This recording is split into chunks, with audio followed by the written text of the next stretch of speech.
안녕하세요. 방앗간 세계사의 춘닥터입니다. 오늘은 드디어 로마사를 본격적으로 시작하게 되는데요. 먼저 그 로마라는 나라가 얼마나 방대한 나라고 정말 할 말이 많은 나라, 그리고 현대사회에서도 큰 영향을 미치고 있는 나라라고 알려져 있죠. 천년의 제국, 팍스 로마나, 지중해를 내해라고 부를 수 있었던 유일했던 제국, 이런 다양한 별명이 있는 그런 나라인데요. 일단은 로마는 정말 작은 나라로부터 시작을 했고, 그 건국이 어떤 배경으로 시작되었는지, 그리고 당시에 이탈리아 반도가 어떤 상황이었는지, 그런 부분들에 대해서 먼저 설명을 하는 시간을 갖도록 하겠습니다. 자, 여기서 하나 기억해둬야 될 것은 로마를 흔히들 우리가 제국으로 알고 있잖아요. 나중에 계속 반복돼서 나올 내용이긴 하지만 굉장히 중요한 부분이기 때문에 다시 한 번만 이야기를 하면, 로마는 우리가 알고 있는 제국은 나중에 형성된 정치 체계이고, 로마는 크게 세 번의 정치 체계의 변화를 거치는데, 가장 첫 번째가 로마 왕정입니다. 그래서 로마 왕정으로 로마는 시작을 하였고, 그 이후에 우리가 유명하게 현대사회의 어떤 정치 체계도 큰 영향을 미친 것으로 알려진 로마 공화정이 바로 두 번째 로마의 정치 체계입니다. 그리고 흔히 우리가 알고 있는 마지막 로마 제국이라 불리는 것이 바로 로마 제정이죠. 사실 제국이라는 단어 뜻 자체가 그 당시에 패권 국가를 뜻하기도 하고, 또 아니면 로마 제정처럼 황제의 나라, 이런 정치 체계도 제국이라 불리기도 하는데, 어쨌든 그런 저런 면에서 마지막 로마는 제정이라는 정치 체계로 안착이 됐고,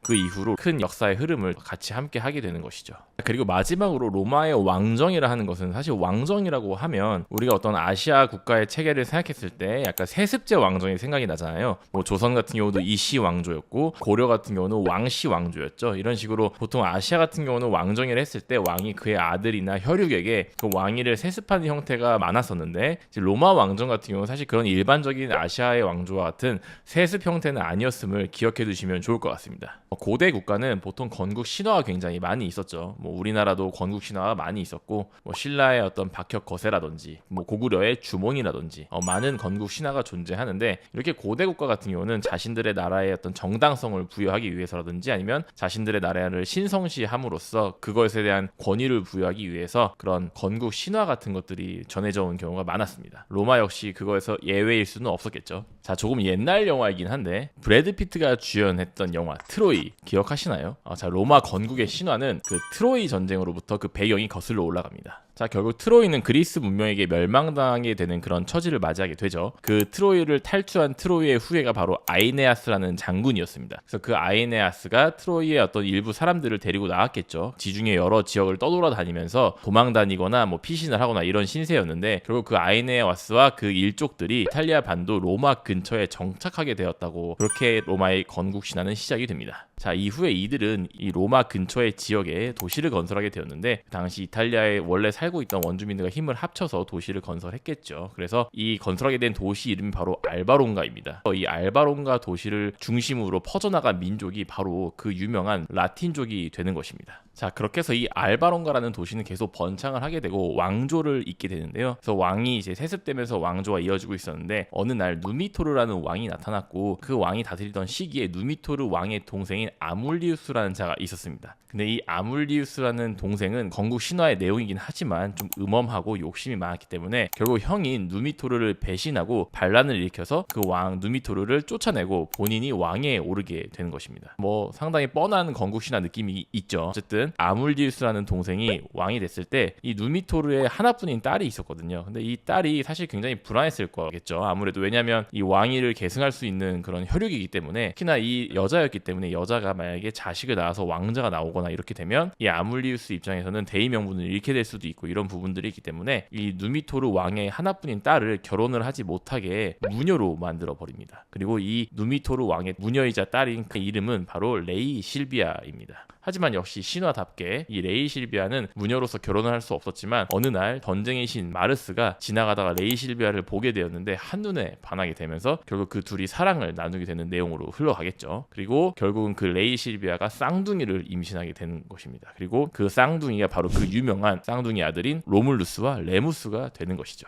자, 왕의 동생인 아물리우스가 레이 실비아가 쌍둥이를 임신했다는 사실을 알게 되면 당연히 죽이려고 들었겠죠. 그래서 레이 실비아는 자신들의 쌍둥이 쌍둥이를 몰래 살리기 위해서 냇가의 그 쌍둥이들을 바구니에 실어서 버렸다고 알려져 있죠. 물론 버렸다기보다는 떠내려 보낸 거겠죠. 할 수 없이 살리기 위해서. 그렇게 해서 이 냇가에 떠내려간 쌍둥이들은 결국 늑대들에게 발견이 돼서 늑대의 젖을 먹고 자랐다고, 그 유명한 늑대의 젖을 먹고 자란 로물루스와 레무스가 되는 것이죠. 그래서 이 늑대 아이, 늑대 소년 뭐 이런 식으로 자라나게 된 이 쌍둥이들은 추후에 양치기들에 의해서 또 발견되어서 길러졌다고 알려져 있습니다. 그래서 늑대의 젖을 먹고 또 양치기들이 길렀기 때문에 굉장히 어떻게 보면 자유롭고 활기차면서 수렵 채집 민족의 피가 흐르고 있었겠죠. 그래서 이렇게 건장하게 성장하게 된 로물루스와 레무스가 나중에 결국은 자신들의 출생의 비밀을 우연히 듣게 되고 알게 됨으로써 결국은 자신들을 괴롭히고 자신들을 이런 처지로 몰고 가게 된 동생 왕인 아물리우스에게 복수를 하기 위해서 다시 알바론가로 힘을 모아서 쳐들어가게 됩니다. 그렇게 해서 결국은 이 자신들의 숙부이자 원수인 그 아물리우스를 무찌르는 데 성공하고 아물리우스를 처단해서 죽이는 데 성공을 했다고 알려져 있고, 그들은 다시 원래 왕이었던 누미토르, 외조부라고 할 수 있겠죠. 그래서 이 누미토르를 다시 왕위로 세우고 나서 본인들은 이 알바론가를 떠나서 그 근처에 나라를 세우게 되는데, 그것이 바로 로마라고 알려지게 되는 것이죠.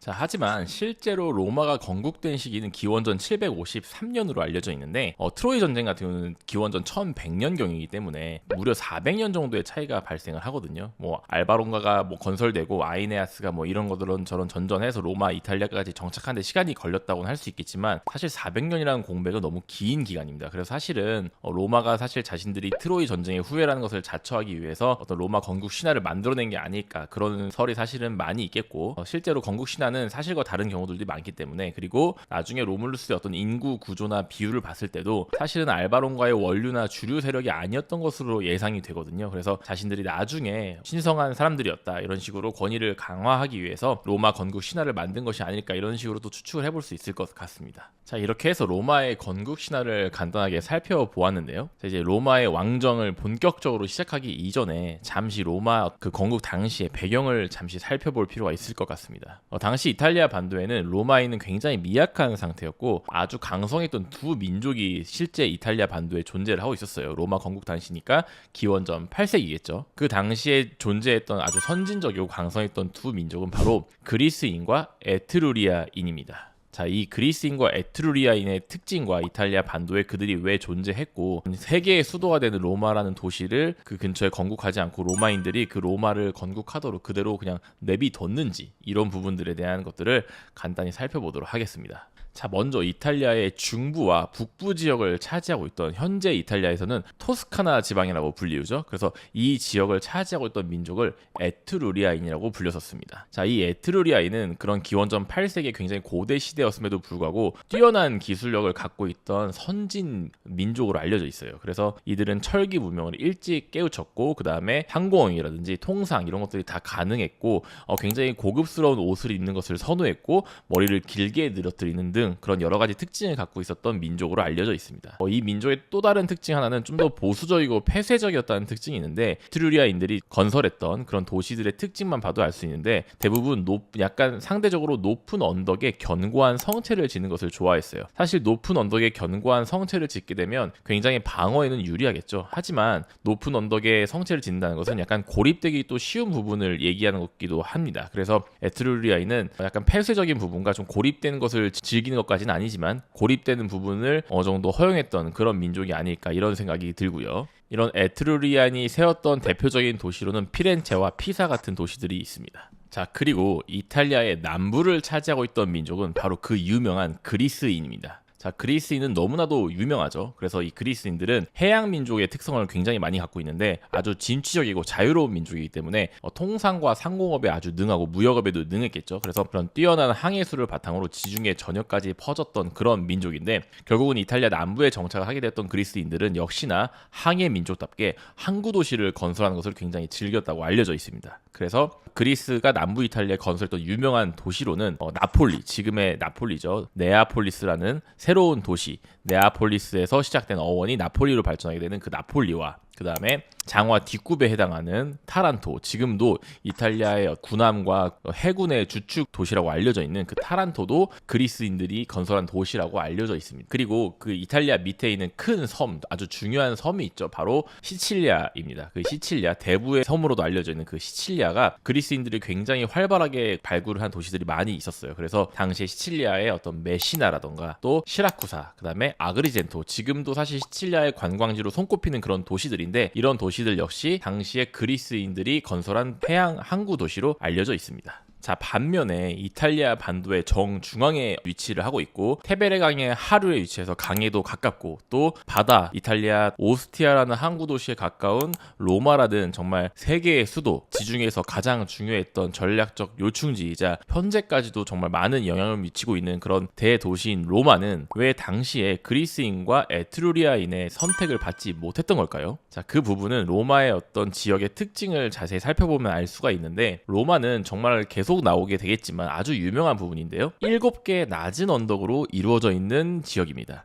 자, 7개의 낮은 언덕, 앞으로 기억을 꼭 해두세요. 나중에 또 계속 나올 것입니다. 이 7개의 작은 언덕으로 이루어져 있는 지역인데, 문제는 이 7개의 낮은 언덕뿐만 아니라 그 중간중간 사이에 지대들이 있을 거 아니에요. 근데 그 지대들이 습지였어요. 그래서 7개의 언덕이 있지만 그 사이사이에 습지가 있기 때문에 이 언덕끼리의 왕래가 사실 좀 불편했던 부분도 있었고, 게다가 일단 언덕이 낮았기 때문에 그런 높은 언덕과 방어를 중요시했던 에트루리아인 같은 경우에는 낮은 7개의 언덕이 옹기종기 모여있는데 다가 질척질척한 습지로 연결되어 있는 그런 형태가 매력적으로 다가올 수가 없었던 부분이 있었고, 그리스인 같은 경우는 완전히 바다로 열려있는 항구 도시를 선호하게 되는데, 로마는 또 항구 도시가 아니라 오스티아라는 항구 근처에 있는 약간 내륙에 있는 도시였기 때문에 그리스인 입장에서도 완전한 항구 도시가 아닌 로마가 그렇게 매력적이지 않았던 것이었습니다. 그렇기 때문에 결국은 당시에 굉장히 아직은 미약했고 기술도 발전하지 못했던 그리스인과 에트루리아인에 비해서는 조금 후진적이었던 그런 로마인들, 라틴족, 이 정말 세계의 수도가 될 수 있는 자질을 갖고 있던 로마에 자리를 잡을 수 있었던 기회가 있었던 것이죠. 그렇게 해서 정말 이런 강성했던 기원전 8세기의 선진 민족들 틈 바구니 속에서 이 작고 미약했던 로마라는 나라는 결국 그 끝은 이 그리스인과 에트루리아인에 비해서 훨씬 더 창대하게 그런 끝을 맞이하게 되는 천년의 제국 로마의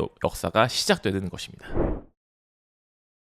자, 로마 왕정은 기원전 753년부터 기원전 509년까지 총 244년간이라는 기간으로 알려져 있고, 총 해서 7명의 왕이 로마 왕정을 유지했던 것으로 알려져 있습니다. 자, 그래서 로마에 왕이 7명이 있었기 때문에 각 순서별로 왕들을 살펴보면서 로마 왕정을 살펴보도록 할 것인데요, 가장 중요했던 로마의 건국자, 로마의 1대 왕은 누굴까요? 바로 로물루스입니다. 로물루스란 이름 자체가 바로 로마죠. 그래서 로물루스가 세운 나라다 해서 바로 로마가 되는 것입니다. 자, 그럼 1대 왕 로물루스에 대해서 간단하게 살펴보도록 하겠습니다. 자, 일단 알바론가에서 그런 숙부를 무찌르고 이제 복수에 성공을 했던 로물루스는 쌍둥이였던 레무스와 함께 다시 알바론가 근처의 땅인 로마에 정착하면서 나라를 세우게 되는데요, 먼저 로물루스는 로마에 어떤 7개의 낮은 언덕이 있다고 했었잖아요. 그래서 이 낮은 7개의 언덕 중에 좀 상대적으로 중앙에 위치하고 넓고 평평한 그 언덕을 팔라티누스 언덕이라고 했었습니다. 그래서 로물루스는 먼저 형이기도 하고 팔라티누스 언덕을 차지하게 됩니다. 이 팔라티누스 언덕 밑부분에 밑에 또 언덕이 있었는데, 팔라티누스 언덕 밑에 있는 언덕을 아벤티누스 언덕이라고 했었는데, 그 아벤티누스 언덕에 로물루스의 동생이었던 레무스가 정착을 하게 되는 것입니다. 하지만 역시 하늘 아래 2개의 태양은 없다는 말이 있죠. 그래서 역시나 이 알바론가를 무찌르고 나서 다시 권력을 차지하게 된 이 둘에게는 권력 다툼이 일어나게 됩니다. 그래서 로물루스와 레무스는 곧 대립을 하게 되고, 레무스가 자꾸 로물루스의 영역을 넘는다는 그런 구실을 가지고 로물루스가 레무스에게 쳐들어가서 레무스를 결국 죽이게 됩니다. 그렇게 해서 결국 권력 다툼은 종료가 되고 단 하나의 태양, 결국 로물루스가 유일한 왕으로서 이 로마를 건국하게 되는 것이죠. 자, 로마 건국 당시에 로물루스의 나이는 약관의 나이도 미치지 못한 18살로 알려져 있습니다. 굉장히 젊은 나이죠. 자, 그러면 로마 왕정 시기의 어떤 국정 운영의 체계에 대해서 잠시 알아보도록 하겠습니다. 자, 로마 왕정 시기에는 크게 3가지의 기둥이 있다고 알려져 있었어요. 그 3가지의 기둥은 3가지의 기관을 말하는 것인데 대표적으로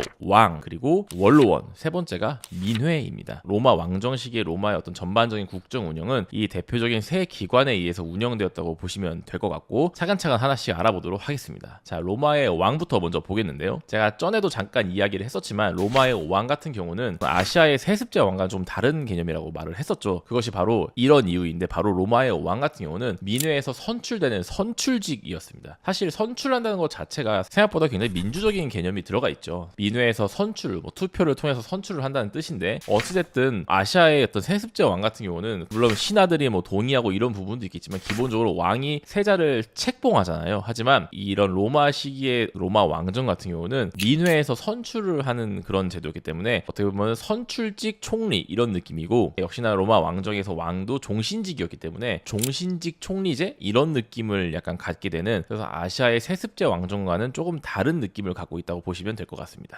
하지만 역시 왕도 굉장히 많은 권력을 갖고 있었기 때문에 종교 제의라든지 군사, 정치 이런 부분에서 모두 최고 책임자 역할을 하는 것이 왕이었기 때문에 결국 권력의 정점은 여전히 사실이라고 할 수 있겠죠. 그래서 종신 총리직과 같은 왕이긴 하지만 역시나 권력의 정점에 서 있던 제도라고 할 수 있습니다. 자, 그리고 그 두 번째가 바로 그 유명한 로마의 원로원입니다. 사실 로마의 원로는 굉장히 유명하죠. 공화정의 주인공이기도 하고 나중에도 끝까지 원로원은 존속을 하면서 많은 역할을 하게 되는데 이 로마의 원로원 같은 경우는 초기 로물루스가 건국했던 로마 왕정 시기에는 총 100명으로 이루어져 있었습니다. 추후에 이 원로원의 의석수는 계속 증가를 하게 되는데 그거는 당연히 로마라는 나라 자체가 커지기 때문에 그것에 비례하여 커지는 그런 부분도 있었을 것입니다. 어찌됐든 간에 원로원 같은 경우는 아마도 당시의 유력자들의 어르신들이 주로 선별이 되어가지고 뽑혔을 것으로 추정되고 있는데요. 일종의 귀족과도 같은 그런 기관이라고 할 수 있을 것이고 소수 엘리트 집단 이렇게 해석이 될 수도 있는 그런 집단이라 할 수 있겠죠. 그래서 왕에게 어떤 정책의 입안이라든지 이런 여러 가지 조언을 할 수 있는 그런 역할을 하고 있고 또한 민회의 투표를 거치지 않는 그러니까 선출직이 아닌 그런 어떤 유력자들이나 귀족들이 선택되어서 참가가 되는 그런 기관으로 알려져 있습니다. 이 원로원 같은 경우는 굉장히 사실 나중에도 보면 입체적으로 다양한 역할을 수행하게 되는데 어쨌든 왕의 어떤 권력의 독점을 견제하는 역할도 분명히 있었을 것이고 또 소수 엘리트 집단이라는 자부심도 있었기 때문에 소수 엘리트 집단이 할 수 있는 어떤 새로운 정책 입안의 조언이라든지 아니면 민회와 함께 의견을 조율해서 법안을 제출한다든지 이런 다양한 역할을 수행한 것으로 알려져 있는데 그런 이야기들은 차차 또 해드리도록 하겠습니다. 자, 마지막 세 번째 기관은 바로 민회입니다. 자, 이 민회 역시도 굉장히 많은 변화를 거치게 되고 또 여러 가지 민회들이 형성되게 되는데 일단은 오늘 같은 경우는 간단하게 통칭해서 로마 민회라고 부르도록 하겠습니다. 이 로마의 민회는 로마의 시민권자를 가진 누구라도 다 참여할 수 있는 그런 기관을 말하고 물론 귀족으로 대표되는 원로원이기 때문에 로마의 민회 같은 경우는 로마의 평민, 로마의 시민권자를 가진 평민으로 좀 대표되는 집단이라고 할 수 있겠습니다. 하지만 이 로마의 민회 같은 경우도 역시 많은 것들을 할 수 있었는데 특히나 왕이나 원로원에서 조언 등을 통해서 정책을 입안을 하게 되면 이 정책 입안에 대해서 최종적으로 승인을 하는 역할을 민회가 갖고 있었고 또한 그런 왕이라든지 아까도 말했듯이 정부의 관료들 이런 것들을 선출하는 역할도 민회가 하고 있었습니다. 그리스의 직접 민주주의와 비슷하게 민회에서 투표를 통해서 로마의 왕도 선출하고 정부의 관료들도 선출을 했던 그런 역할을 했던 것이죠. 그리고 정책을 입안을 할 수는 없지만 정말 로마의 중요한 부분들 있잖아요. 전쟁을 한다든지 아니면 외국과 또 외교에서 강화를 한다든지 이런 중요한 부분에 있어서는 최종 승인은 민회의 의결이 꼭 필요했기 때문에 사실 민회의 권한이 상당히 강했던 부분이 있었고 이런 어떤 민회의 권한이 강하게 부여됨으로써 이 세 가지의 기관 역시도 어느 정도 견제를 통해서 정치가 좀 균형적으로 발전할 수 있는 부분이 있었던 것이 아니었나 이런 생각들을 좀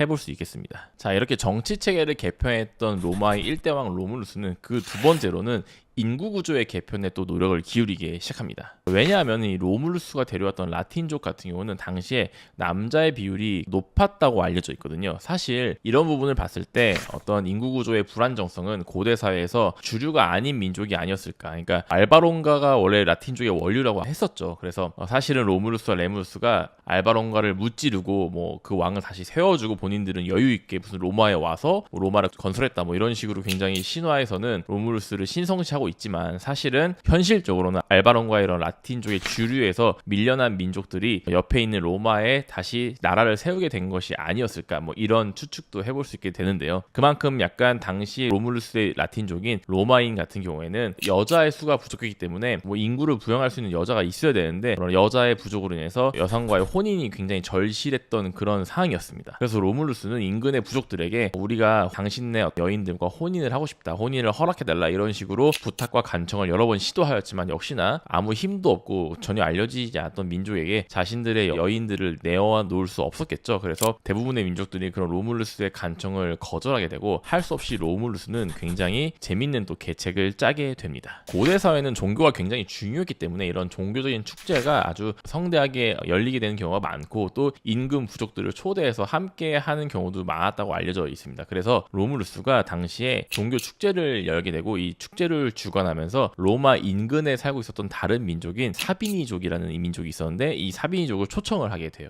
그래서 로마의 종교 축제를 함께 하자 이렇게 해가지고 그 사비니족들이 그러면은 뭐 호의라고 생각하고 이렇게 오케이 알았어 로마인, 그러면 우리도 같이 한번 축제를 즐겨보자 이렇게 해서 무방비 상태로 로마에 찾아와서 같이 축제를 즐기게 되는데 이 틈을 타서 로물루스가 사비니족의 여인들을 기습적으로 강탈하게 됩니다. 그래서 사비니족은 사실 기습을 받기 때문에 전혀 예상하지 못했고 축제 시기였기 때문에 놀랐겠죠. 그래서 일단은 얼떨떨하게 로마인들에게 그런 자신들의 여인들을 뺏기게 되는 것이죠. 그래서 로마인들이 그런 여인들을 강탈해서 일단은 재빠르게 로마의 본거지로 돌아가게 되고 사비니족들은 놀랬지만 다시 가슴을 쓸어내리고 그 다음에 전열을 재정비해서 자신들의 여인을 되찾아와야겠죠. 그래서 다시 로마에게 쳐들어가게 되는 것입니다. 하지만 이때 로마인의 입장에서도 자신들 자손이 살아남아야 나라가 살아남는 것인데 여인들이 없으면 애를 낳을 수 없잖아요. 그래서 너무나도 중요했던 그 사비니족의 여인들을 사수해야 했기 때문에 사비니족과 치열한 전투를 여러 번 치르게 됩니다. 근데 여기서 정말 재밌는 것은 여기서 사비니족이 이 전투를 멈추게 한 가장 주인공들이 누구였는지 아십니까? 바로 사비니족의 여인들입니다. 자, 지속되는 전투 속에서 이 사비니족의 여인들이 오히려 계속 전투를 지속하고 있는 이 본인들의 원래 민족이었던 사비니족을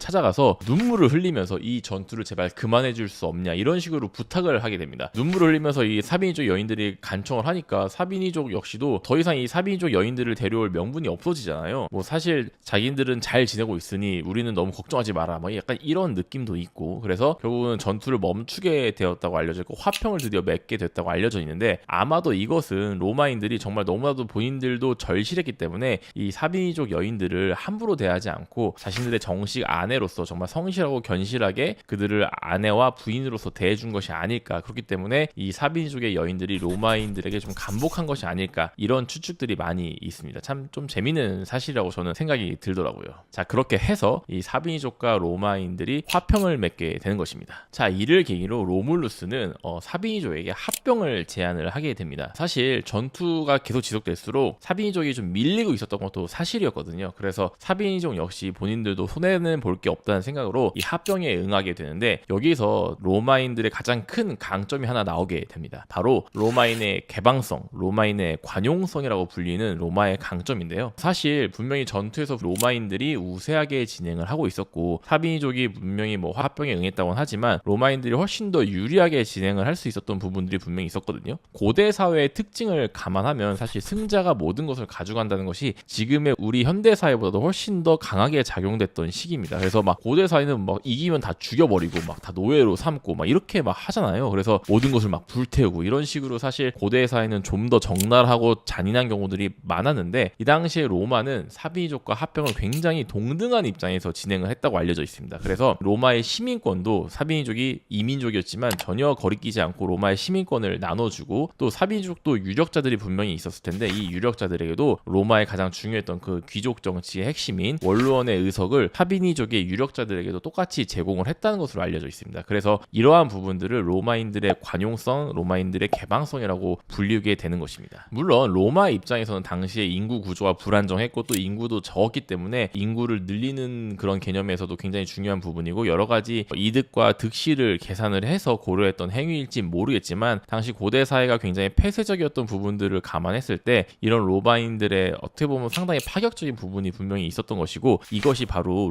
로마가 정말 대제국으로, 정말 초유의 천년의 제국으로, 강대국으로 팍스 로마나로 불릴 수 있게 된 가장 결정적인 계기가 됐다고 많은 역사가들이 이야기를 하고 있습니다. 그리스의 철학자이자 역사가였던 플루타르코스는 그의 저서 영웅전에서 이렇게 이야기를 합니다. 패자들조차 자기들에게 동화시키는 이 방식만큼 로마의 강대화에 이바지한 요인은 없다. 이렇게 말을 하죠. 자, 그렇게 해서 이 자신들만의 관용성 이런 방식으로 로마는 사비니족과 합병을 하게 되고, 사실 사비니 왕도 그래서 당시에 로물루스와 함께 두 명의 왕체제를 유지하게 되는데 그 사비니족의 왕이 얼마 뒤에 죽게 됩니다. 그래서 결국은 다시 로마는 로물루스 1인의 왕체제로 지속을 하게 됩니다. 그리고 로물루스는 계속해서 전투를 지속하고 여러 부족들을 또 점령을 하게 되는데, 이 로마인의 특유의 개방성 방식을 계속 이용을 해서 자신들의 민족을 또 흡수를 하고, 자신들이 전투에서 승리한 그 민족들을 또 동등한 입장에서 어느 정도 로마인의 관용성을 적용해서 민족을 흡수하거나 합병을 하게 돼서 영토를 늘리고 또 인구를 증가시키고, 이런 기조를 계속 지속하게 돼서 로마가 차근차근 발전하게 되는 그런 계기를 마련을 하게 됩니다. 자, 당시에 이 로물루스의 왕은 정확한 기록이 많이 남아있지는 않지만 사실 전투에 어느 정도 능했던 왕으로 알려져 있는데요. 그래서 일단 군대 조직도 개편을 어느 정도 하게 되는데, 바로 그 유명한 로마의 백인대 역시도 로물루스가 창설한 것으로 되어 있습니다. 그래서 이 백인대라 하는 것은 백인 단위로 이루어진 조직, 로마 군대 조직이라고 알려져 있죠. 로마 군의 등뼈라고도 굉장히 유명하게 알려져 있는 이 백인대는 추후 로마 군에서 굉장히 핵심적인 중추 역할을 하게 되는 그런 조직인데, 역시 로물루스가 창설한 것으로 알려져 있습니다.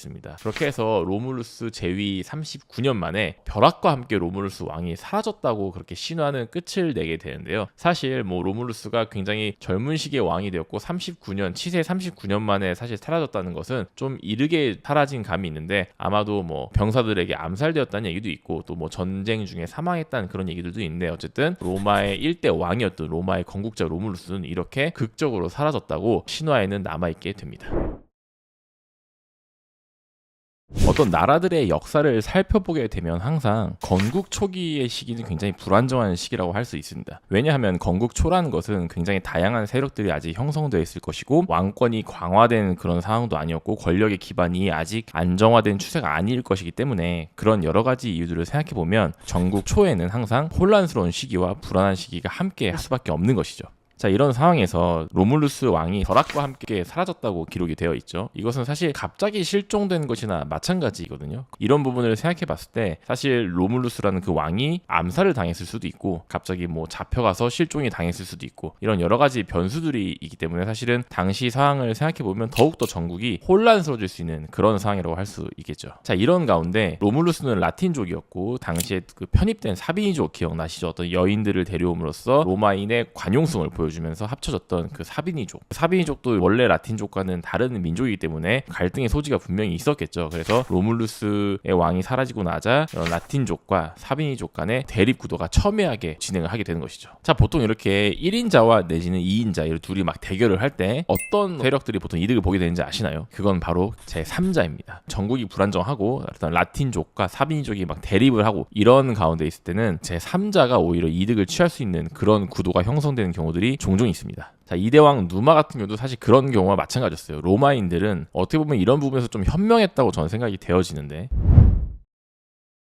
혼란과 갈등이 첨예하게 대립이 되고 있었던 그 시절에 라틴족과 사비니족이 로마 내에 분명히 있었잖아요. 사비니족이 바깥에 있다가 편입된 거였기 때문에. 근데 이 로마 내에 있는 사비니족 말고 또 인근에도 다른 또 사비니족들이 있는데, 그 사비니족들을 로마인들이 찾아가게 됩니다. 왜 찾아갔느냐? 인근에 있는 그 사비니족에는 현자라고 알려진 누마라는 인물이 있었는데, 이 누마를 왕으로 추대하기 위해 로마인들이 직접 찾아가게 된 것입니다. 당시 누마는 40세로 사실 꽤 나이가 있는 그런 중년의 나이였고요. 사실 이 누마도 로마와 완전히 관련이 없는 그런 사람은 아니었는데, 편입된 사비니족의 당시 왕이 타티우스였거든요. 그 타티우스라는 왕이 딸과 결혼했던 나름 중요한 인물이었습니다. 이 타티우스라는 왕이 당시 로마로 편입돼서 로물루스와 함께 공동 왕으로서 잠깐 지내게 됐지만, 그 타티우스 왕이 금방 죽어버려요. 그래서 누마라는 그 사람은 타티우스 왕이 죽고 나자 별로 정치에 욕심을 주지 않고 인근에 사비니족이 거주하고 있는 그곳으로 떠나게 됐던 그런 인물입니다. 그래서 어떻게 보면 제3자로서 또 이방인으로서 그렇게 지내고 있던 조용한 현자라고 불려지는 그 인물이 바로 누마 폼필리우스라고 할 수 있습니다. 그래서 이 로마인들이 조용한 누마 폼필리우스를 찾아가게 되는 것이죠. 로마인들의 삼고초려 끝에 결국은 못 이긴 척 왕의 추대를 받아들이게 되는 그런 결과를 얻게 되는 것입니다. 자, 로마로 돌아오게 된 그 누마 왕은 만장일치로 역시 왕에 추대되게 됩니다. 전에도 말씀을 잠깐 드렸었지만 이런 부분들이 가능했던 이유는 바로 로마라는 그런 왕정이 세습제가 아니라 선출직이었기 때문에 가능했던 일이죠. 그러니까 사실 어떻게 보면은 누마가 분명히 사비니족의 왕이었던 타티우스의 딸과 결혼했던 사이이긴 하지만 사실 로마의 어떤 정계로부터는 굉장히 멀어져 있던 인물이었죠. 그렇기 때문에 로마를 벗어나서 사실 조용히 별 욕심 없이 살고 있던 그 인물이었는데 로마인들이 직접 찾아가서 사실 왕으로 추대한 거잖아요. 근데 그 왕으로 추대를 했을 때도 결국은 그 로마 왕정은 민회를 거쳐서 의결을 해서 투표를 하고 선출을 하는 그런 과정을 거치게 되는 것이죠. 그래서 이런 부분들은 결국 로마 왕이 선출이 가능했던 선출직 왕이었기 때문에 종신 대통령이라든지 종신 총리와 비슷하고 제가 말씀을 드렸었잖아요. 그래서 그런 부분들을 생각해 봤을 때는 이대왕 누마가 이런 선출되는 과정들을 굉장히 흥미롭게 지켜보시면 좋을 것 같습니다. 자, 여기서 참고로 로마 왕정의 또 하나의 어떤 특이점이 있는데 이것은 당시 고대 사회에서 조금 다른 부분인데요. 바로 종교와 정치의 분리, 이 부분도 굉장히 로마 왕정에서는 고대 사회의 다른 나라들과는 좀 달리 특이점이 있었다고 말씀을 드릴 수 있겠는데요. 그러니까 옛날에 이런 고대 사회 같은 경우는 그 왕과 종교가 굉장히 일치하거나 섞여 있는 형태가 많이 있었어요. 왜냐면은 왕이라는 게 굉장히 신성시가 되고 권위를 부여해야 되는 그런 부분이 많기 때문에 왕이 정말 신과 비슷한 존재이거나 아니면 왕이 신의 어떤 대리자라든지 매개자 이런 역할을 받아야 국민들이나 백성들이 막 오 우리 왕이시여 이렇게 우러러 볼 수 있는 그런 부분들이 있겠죠. 근데 이집트의 파라오 같은 경우는 신과 동일시되는 그런 존재였었고요. 그 다음에 메소포타미아의 왕 같은 경우는 신의 중간자적 매개자로 취급을 받았기 때문에 굉장히 신성시되는 경우들이 많이 있었습니다. 하지만 로마 같은 경우는 그런 정치와 종교가 상당히 분리가 잘 돼 있었고 나중에 또 말씀을 드리겠지만 이대왕 누마 역시도 이런 정치와 종교를 분리하는 작업을 굉장히 잘 진행을 했기 때문에 로마는 그런 정치와 종교가 엮이지 않아서 국민들이 로마의 왕을 볼 때 굉장히 우러러 보거나 아주 신성시하거나 이런 것까지는 하지 않았던 것 같아요. 그렇기 때문에 어느 정도 좀 민주적인 면이 있지 않았는가. 그래서 선출도 하게 되고 이방인이었던 누마 폼필리우스가 로마의 2대 왕으로 이렇게 당당하게 만장일치로 추대까지도 될 수 있는 그런 현상들을 볼 수 있는 것 같다고 생각이 듭니다. 자, 이렇게 우여곡절 끝에 이방인이지만 왕으로 추대했던 2대 왕 누마 폼필리우스, 이제 업적을 살펴봐야겠죠.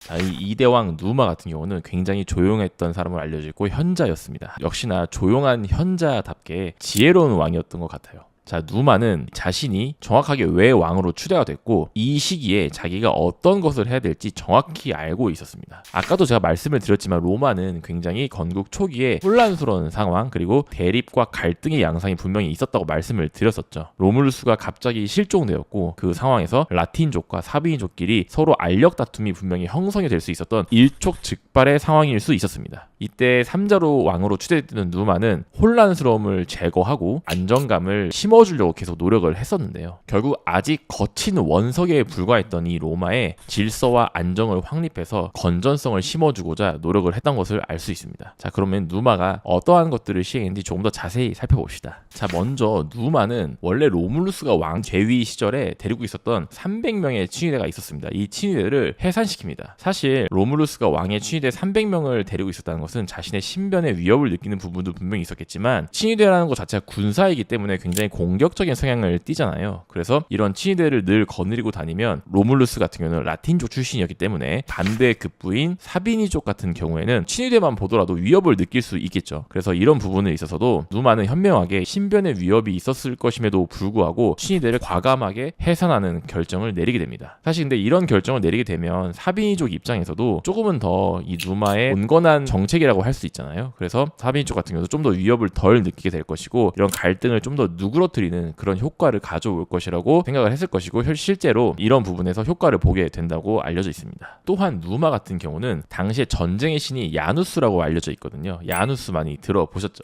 그래서 이 전쟁의 신 야누스의 문을 만듭니다. 이 야누스의 문이 닫혀 있을 때는 우리가 전쟁을 하지 않는 시기다 이렇게 정의를 내리게 되었고 야누스의 문이 열려 있을 때는 로마가 한창 전쟁 중이라는 것을 뜻하게 합니다. 그렇게 함으로써 우리나라가 전쟁을 지금 하고 있구나 아니면 전쟁을 하지 않고 있구나 이런 것들을 명확하게 알 수 있도록 좀 더 질서와 안정을 부여하는 그런 부분이 있었다고 할 수 있겠죠. 그리고 이대왕 누마의 치세 속에서는 이 야누스의 문이 한 번도 열리지 않았다고 합니다. 사실 건국 초기에 로물루스 같은 경우는 굉장히 치열하게 싸우고 수많은 전투를 치르면서 영토 확장과 인구 부양에는 성공을 했지만 굉장히 로마란 나라가 지쳤던 면도 있었겠죠. 그렇지만 누마는 야누스의 문을 열지 않고 내실을 계속 꾀함으로써 지쳐있던 건국 초기의 로마를 좀 더 휴식도 주고 안정을 할 수 있는 그런 시기를 제공했다고 볼 수 있는 것이죠. 그렇게 해서 누마는 야누스의 문이 닫혀있는 안정적인 시기에 로마의 주 산업이었던 농업과 목축업의 지능에 힘을 쓰게 되는 것입니다. 그래서 로마가 굉장히 전투에 필요했던 이런 상태를 원래 본업인 농업과 목축업에 집중함으로써 식량 생산도 늘리게 되고 로마라는 나라에 풍요로움과 안정감을 심어주게 된 것이죠. 그리고 누마는 가장 중요했던 부분 중에 또 하나가 있는데 로마의 시민들을 직업별, 직능별로 이제 분류를 하는 시도를 하게 되는데요. 이것이 굉장히 중요한 부분이라고 할 수 있겠습니다. 왜냐하면 로마는 아까도 말씀드렸지만 라틴족과 사비니족, 민족 간의 대립이 있었잖아요. 사실 로마는 나중에도 계속 나오게 되지만 결국은 다민족 국가라고 할 수 있거든요. 초반에도 말씀드렸듯이 로마인의 가장 큰 강점이 뭐라고 했었죠? 바로 그것은 관용성과 개방성이라고 했었죠. 현재 어떤 미국과도 좀 비슷한 부분이 있다고 생각이 되어지는데 로마 역시 당시에 다민족 국가 그리고 새로운 민족을 흡수하는데 굉장히 능했던 그런 국가였다고 할 수 있습니다. 그렇기 때문에 로마는 굉장히 다양한 민족들이 좀 동등한 시민권을 갖고 함께 어우러져서 살아가던 나라의 어떤 형태라고 볼 수 있거든요. 근데 이런 다민족 국가 같은 경우는 어쨌든 민족 간의 갈등이 분명히 생기기 쉬운 부분이 많이 있었겠죠. 그렇지만 누마는 다양한 민족이 민족 간에 서로 배타적으로 변하고 이렇게 갈등을 할 수 있었던 그런 위험을 어떻게 보면 제거하기 위해서 직업별로 시민들을 분류하게 되는 것입니다. 그렇게 되면 어떻게 되는 것이냐? 민족들이 섞이게 되겠죠. 그래서 같은 직군들끼리 그룹을 형성하게 되면은 민족들은 섞이게 되고 직업별로 같이 뭉치게 되는 것이죠. 근데 또 직업별로 뭉치게 되면 어떤 것이 좋냐면 시너지가 날 수 있는 그런 부분이 있겠죠. 지금도 뭐 여의도에 금융권들이 모여 있고 병원들이 모여 있게 되거나 뭐 이런 부분들을 보게 되면은 그런 같은 업종들이 모여 있을 때 분명히 시너지가 나고 커뮤니케이션이 활성화되기 때문에 이런 부분은 굉장히 누마의 현명한 선택이 아니었나 그런 생각을 하게 만듭니다.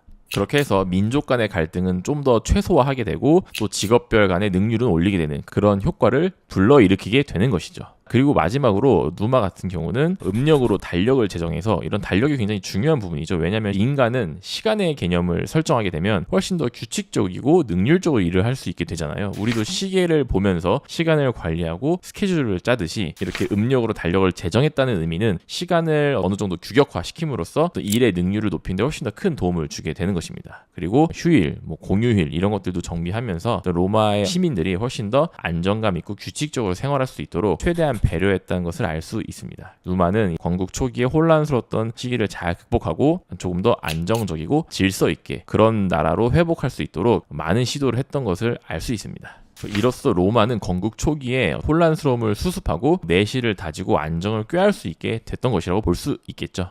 자, 이렇게 누마가 행정적인 부분에서 질서를 부여했다는 것을 알 수 있는데 또 두 번째로 굉장히 중요한 누마의 업적이 있습니다. 누마의 가장 큰 업적 중에 하나라고 알려진 것은 바로 종교의 개혁 및 정비입니다. 자, 인간의 역사를 보면은 종교는 굉장히 중요하다고 볼 수 있는데요. 왜냐하면 종교로 인해서 정말 수많은 갈등들이 생기고 또 수많은 전쟁도 치르고 이런 부분들이 굉장히 인간의 본연의 모습이라고 할 수 있습니다. 예를 들면 기독교와 이슬람의 어떤 대결 구도라든지 그건 정말 아주 옛날부터 지속되어 오던 부분이죠. 뭐 카톨릭과 개신교의 대결도 있었고 또 이슬람교마저도 이슬람교 내 수니파와 시아파 이런 부분들이 굉장히 내부에서 갈등을 계속 일으키게 되고 서로 싸우고 뭐 전쟁도 하게 되고 이런 모습들을 많이 보게 되죠. 이렇게 종교는 민족 간의 갈등도 굉장히 유발하기 쉬운 부분이고 아주 예민하고도 조심스럽게 다뤄줘야 될 부분이라고 저는 항상 생각을 하거든요. 근데 역시나 누마는 이런 종교의 예민성과 어떤 어려움을 굉장히 잘 캐치하고 있던 왕이라고 볼 수 있습니다. 자, 일단 로마 같은 경우 당시 다민족 국가잖아요. 그래서 당연히 각자 민족이 믿는 종교들도 달랐겠죠. 그렇기 때문에 누마는 이런 다민족들이 종교로 인해서 갈등이 생길 수도 있고 각 민족마다 종교가 다르기 때문에 생기는 어떤 비효율적인 부분들을 최대한 해결하려고 노력을 했던 것 같아요. 그래서 로마는 다행히 원래 기본적인 체제가 다신교 종교 체제였죠. 그렇기 때문에 그리스의 영향을 받은 다신교 국가라고 할 수 있습니다. 그래서 보시면 뭐 다양한 신들이 존재하잖아요. 그리스 같은 경우는 제우스, 아프로디테, 아테네 이런 신들이 있었는데 로마는 그거랑 비슷하게 따와서 주피터, 마르스, 비너스 이런 약간 다양한 상징을 갖고 있는 신들이 있었죠. 로마는 각자의 인격을 갖고 있는 인격체로서 인간 갱던과 유사한 다양한 신들이 존재했던 다신교의 형태를 띠고 있었습니다. 누우마는 이렇게 다양한 신들에게 각각의 계급과 서열을 정리해 주어요. 그래서 다신교지만 굉장히 헷갈릴 수 있는 그런 부분들을 계급과 서열을 정리함으로써 로마의 내에 있는 여러 민족들에게 이런 신들을 서열과 계급에 따라서 어느 정도 분리를 해가지고 공경을 해라, 이렇게 정리를 해준 것이죠. 이렇게 정리가 되면은 아무래도 전보다는 종교 때문에 쓸데없이 갈등이 생길 일이 줄어들게 될 것이고, 에너지를 쓸데없이 소모한 일을 확실히 줄일 수 있기 때문에 종교를 정리하고 민족들에게 이런 것들을 부여했다는 것은 굉장히 큰 부분이고 중요한 부분이라고 저는 생각을 합니다. 그렇게 해서 이렇게 다양한 신들에게 계급을 부여하고 이런 신들을 공경하게 가르침으로써 다민족 국가인 로마에게 각자의 민족의 화합을 꾀할 수 있었던 그런 형태라고 볼 수 있겠죠. 그리고 누마는 이에 그치지 않고 정교를 분리하는데 굉장히 힘을 썼던 그런 왕이라고 할 수 있습니다. 사실 대부분의 고대 국가들은 왕이 신과 동일시되거나 매개자가 되거나 아니면 종교가 유착되어서 종교랑 정치가 분리되지 못하는 그런 형태를 띠게 되는 경우가 많았다고 했었잖아요. 예를 들면 이런 종교와 관련된 신관들도 권력을 독점하거나 부를 축적하고 독점하는 경우가 많이 있었습니다. 소위 말해 썩기가 굉장히 쉬웠던 그런 부분들이 많았다는 것이죠. 그런데 누마는 이런 신관제도 역시도 효율적으로 개편을 해서 이 신관이 결국 행정직 공무원 수준으로 일을 할 수 있게 만들어 버리게 됩니다. 다른 고대 사회 이런 부분들을 봤을 때는 세습되거나 아니면 종신제거나 이런 경우들이 많았거든요. 근데 누마는 그냥 행정직 공무원처럼 신관을 신의 소리를 내가 들었나이다, 막 이런 것들을 하는 그런 신관을 만든 것이 아니고 말 그대로 뭐 종교 제의를 옆에서 뭐 주관하고 계획하고 입안서를 내고 보고서를 뭐 작성하고 이런 느낌의 행정직 공무원 스타일로 신관 제도를 정비했던 것이에요. 그렇게 되면 신관이 결국 종교를 이용해서 권력을 독점하거나 부를 축적할 수 없게 되겠죠. 그리고 이런 행정직 공무원도 또한 결국 선출되는 직업이었고 임기가 지나면 교체가 된다든지 이런 부분들로 진행이 되었기 때문에 결국은 종교가 그렇게 딱히 메리트가 없어지는 것이죠. 원래는 옛날 뭐 고대 사회에서는 종교의 신관이 되면 내가 신의 소리를 듣고 뭐 그렇기 때문에 너희들이 나한테 뭐 헌금을 해야 되고 약간 이런 이미지가 있잖아요. 근데 이런 부분들을 해결함으로써 종교와 정치가 분리되게 하는 그런 역할을 잘 수행했다고 할 수 있습니다. 사실 저는 이런 정교 분리가 고대 사회에서는 굉장히 어려운 부분이라 생각을 해요. 왜냐하면 인간의 역사를 바라봤을 때는 좀 어려운 이슈 중에 하나입니다. 나중에 가게 되면 카톨릭 로마 교황 이런 사람들이 등장을 하잖아요. 근데 중세 시대에 정말 강력한 가장 큰 권력자는 교황이었거든요. 그만큼 종교는 인간 사이에서 떼어낼 수 없는 주제이기도 하지만 가장 어려운 주제이기도 하다고 저는 생각을 합니다. 하지만 누마는 이것을 굉장히 현명하게 정교 분리를 어느 정도 진행을 했다고 평가받고 있는 것이죠. 이렇게 해서 결국 로마인 같은 경우에는 이런 자신들의 종교를 수호신으로 인정하고 의지하긴 했었지만 아주 절대적으로 생각하지는 않았었습니다. 이것은 굉장히 합리적인 이성을 종교로 인해서 휘둘리지 않는 부분들이 분명히 있었다고 저는 생각을 하거든요. 그리고 이런 부분들로 인해서 정치와 종교가 고대 사회에서 유착되기 쉬웠던 부분을 어느 정도 극복하는 부분이 분명히 있었을 것이고, 또한 종교로 인해서 쓸데없는 갈등이라든지 분쟁이 일어나는 것도 최소화했다고 할 수 있습니다. 종교에 인해서 광신적인 그런 모습을 보이지도 않았고, 그렇기 때문에 다른 종교를 배타적으로 받아들이지도 않았겠죠. 이런 부분들로 인해서 로마는 그 역사를 살펴봐도 종교로 인해서 쓸데없이 전쟁을 일으키거나 아니면 종교 때문에 나중에 내분이 일어난다거나 이런 부분들이 굉장히 적었던 것 같아요. 물론 나중에 가서는 로마 제정이 진행이 되고 나중에 기독교를 공인하게 되고, 그래서 그것이 중세에 이어져서 로마 카톨릭 교황까지도 선출이 되게 되는 결과를 낳게 되지만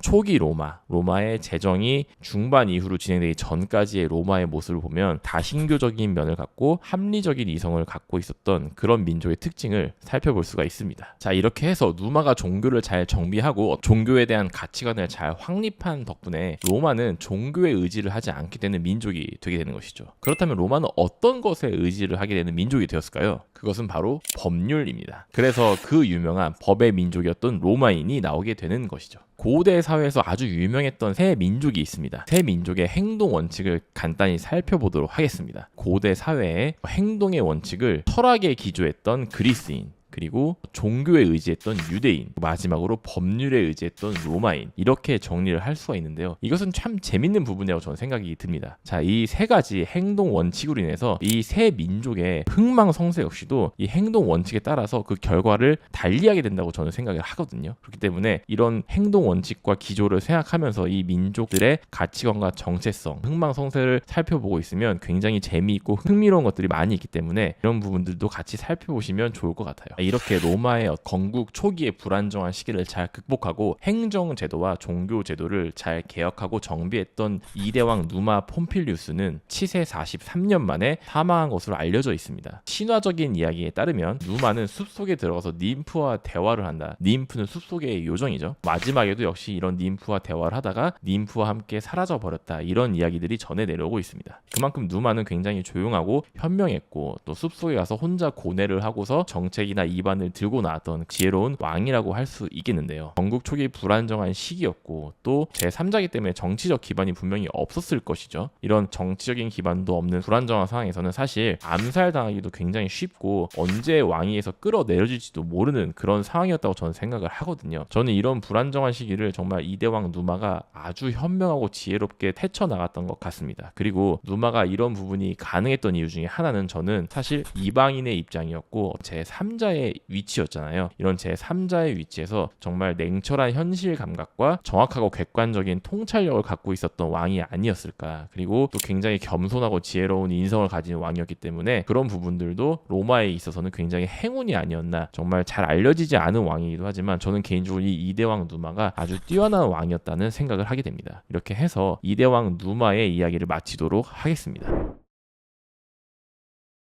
누마가 안정성을 심어줬다면 이번에는 다시 로마가 조금씩 더 외연을 확장해 나갈 수 있었던 그런 시기가 찾아오는데요. 그것은 바로 3대왕 툴루스와 4대왕 안쿠스입니다. 그래서 로마가 어떻게 외연을 확장했는지 알아보는 시간을 갖도록 하겠습니다. 자, 이대왕 누마 같은 경우는 전에도 계속 말씀을 드렸지만 좀 조용하고 차분한 그런 이미지가 있는 왕이었죠. 하지만 3대왕 툴루스 호스틸리우스는 이대왕 누마와는 조금은 다른 느낌을 갖고 있던 그런 왕이었습니다. 어떻게 보면 좀 균형 감각을 갖고 있었던 그런 로마인의 특징이라고도 할 수 있는 그런 느낌을 저는 좀 받는데요. 예를 들면 원래 로물루스가 라틴족 왕이었고 이대왕 누마의 경우는 사비니족 출신이었거든요. 그러면 이번에 세 번째는 과연 어떤 종족의 출신이 왕이 되었을까요? 그렇습니다. 바로 다시 라틴족 계열의 왕이 되는 것입니다. 그래서 3대왕 툴루스 호스틸리우스는 라틴족 출신의 왕으로 추대되는 사람이라고 할 수 있는데요. 그리고 누마가 좀 조용하고 차분하게 내실을 다지고 분쟁 같은 경우도 전쟁으로 해결하지 않고 좀 외교로 해결을 했던 그런 왕이었단 말이죠. 그렇다면 3대왕 툴루스 호스틸리우스는 어떤 느낌을 갖고 있었을까요? 바로 툴루스 호스틸리우스는 좀 더 호전적인 특징을 갖고 있던 왕이라고 할 수 있습니다. 그렇기 때문에 주변 무족들과의 전쟁을 마다하지 않고 잦은 전투 역시 피하지 않았던 그런 왕이었다고 할 수 있습니다. 그렇기 때문에 로마가 이대에선 좀 더 내실을 다지는 시기를 거쳤다면 3대왕 툴루스에 이르러서는 조금 더 외연을 확장하는 데 집중을 했던 그런 시기라고 볼 수 있겠습니다. 그렇지만 툴루스 왕 역시 누마와는 달리 좀 더 호전적인 면이 있었다고는 하지만 굉장히 현명한 면이 많이 있었고 또 정직하고 어떤 남에게도 그런 재산이나 이런 것들을 공정하게 배분할 줄 아는 그런 균형 감각을 갖춘 왕이라고 알려져 있습니다. 물론 로마 왕정 시대에 7명의 왕들은 모두 전설 속의 왕들이기 때문에 정확하게 그 사람이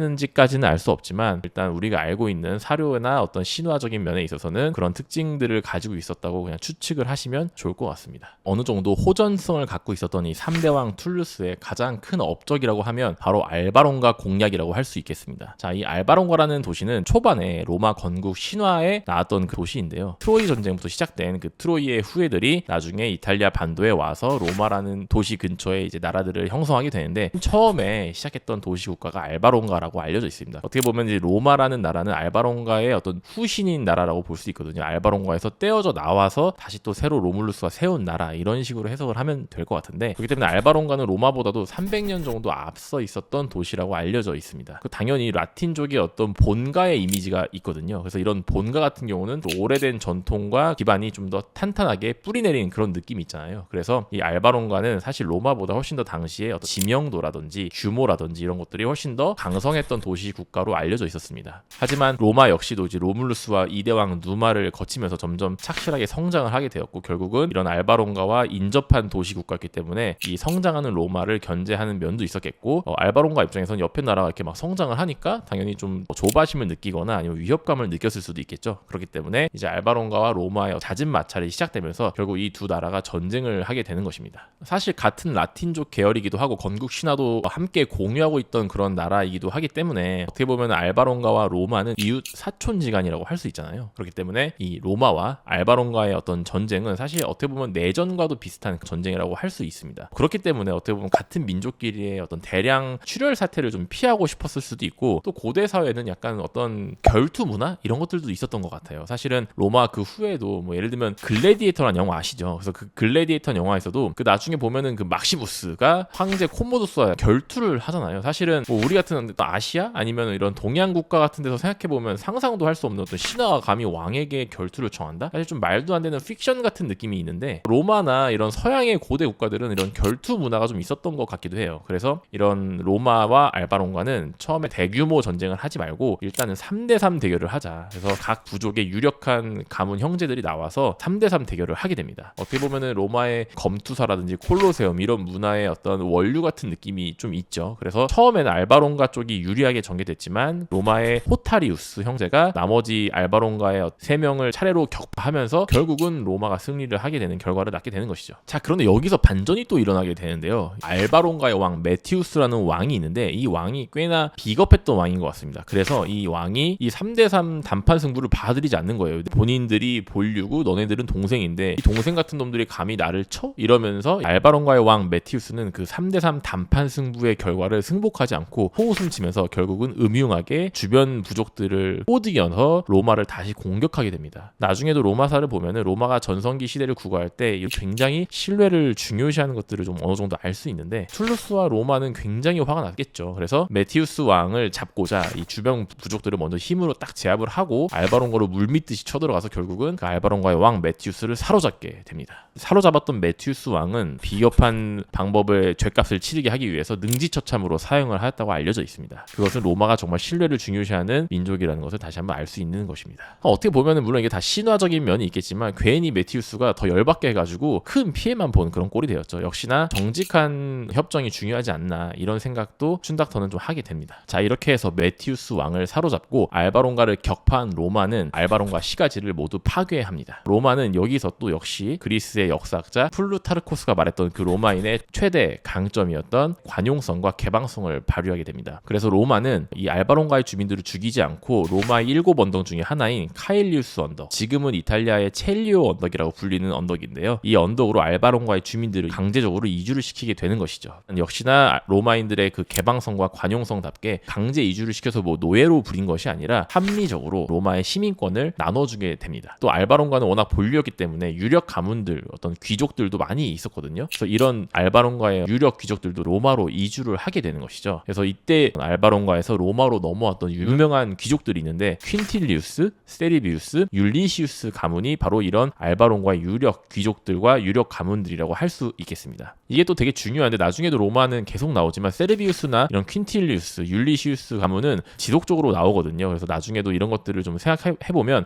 아, 이들이 알바론가 출신의 귀족들이구나 이런 것들을 좀 생각하면서 역사를 보다 보면 좀 더 재미가 있을 것 같습니다. 특히나 율리시우스 가문은 로마의 가장 최고의 인물이었던 율리시우스 가이우스 카이사르, 영어로는 줄리어스 시저라고 불리는 인물이죠. 율리시우스 카이사르의 원류 가문이 알바론가 귀족이었던 것이죠. 그래서 만약에 로마의 툴루스 왕이 알바론가를 점령하지 못했다면 서양사에서도 손꼽히는 위인으로 뽑히는 그 율리시우스 카이사르는 태어나지 않았을지도 모르겠습니다. 참 재미있는 역사의 가정이라고 할 수 있겠죠. 이 로마인의 관용성이 이 유력 가문들에게도 적용이 되기 때문에 이 역시 원로원 의석을 제공받게 되는 것입니다. 이렇게 알바론가의 주민들의 이주는 굉장히 로마에게 큰 긍정적인 영향을 미치는데요. 단순한 어떤 인구 증가뿐만 아니라 이런 라틴 본류의 어떤 유력 가문들이 합류했다는 것은 훨씬 더 정치적으로도 강력한 힘을 발휘할 수 있는 새로운 피가 원로원 의석에 수혈되었음을 의미하기도 하고, 또 그 가문들은 재산도 많을 것이잖아요. 그래서 또 로마의 국력이나 경제력에도 분명히 도움이 되었을 것이고, 그렇기 때문에 정치적으로나 경제적으로, 그리고 또 이런 유력 가문들은 군사도 더 많이 동원할 수 있었거든요. 그래서 군사적인 면에서도 단순한 인구 증가가 아닌 그 종합적인 면에서 로마의 그 국력 신장에 정말 큰 도움을 주었다,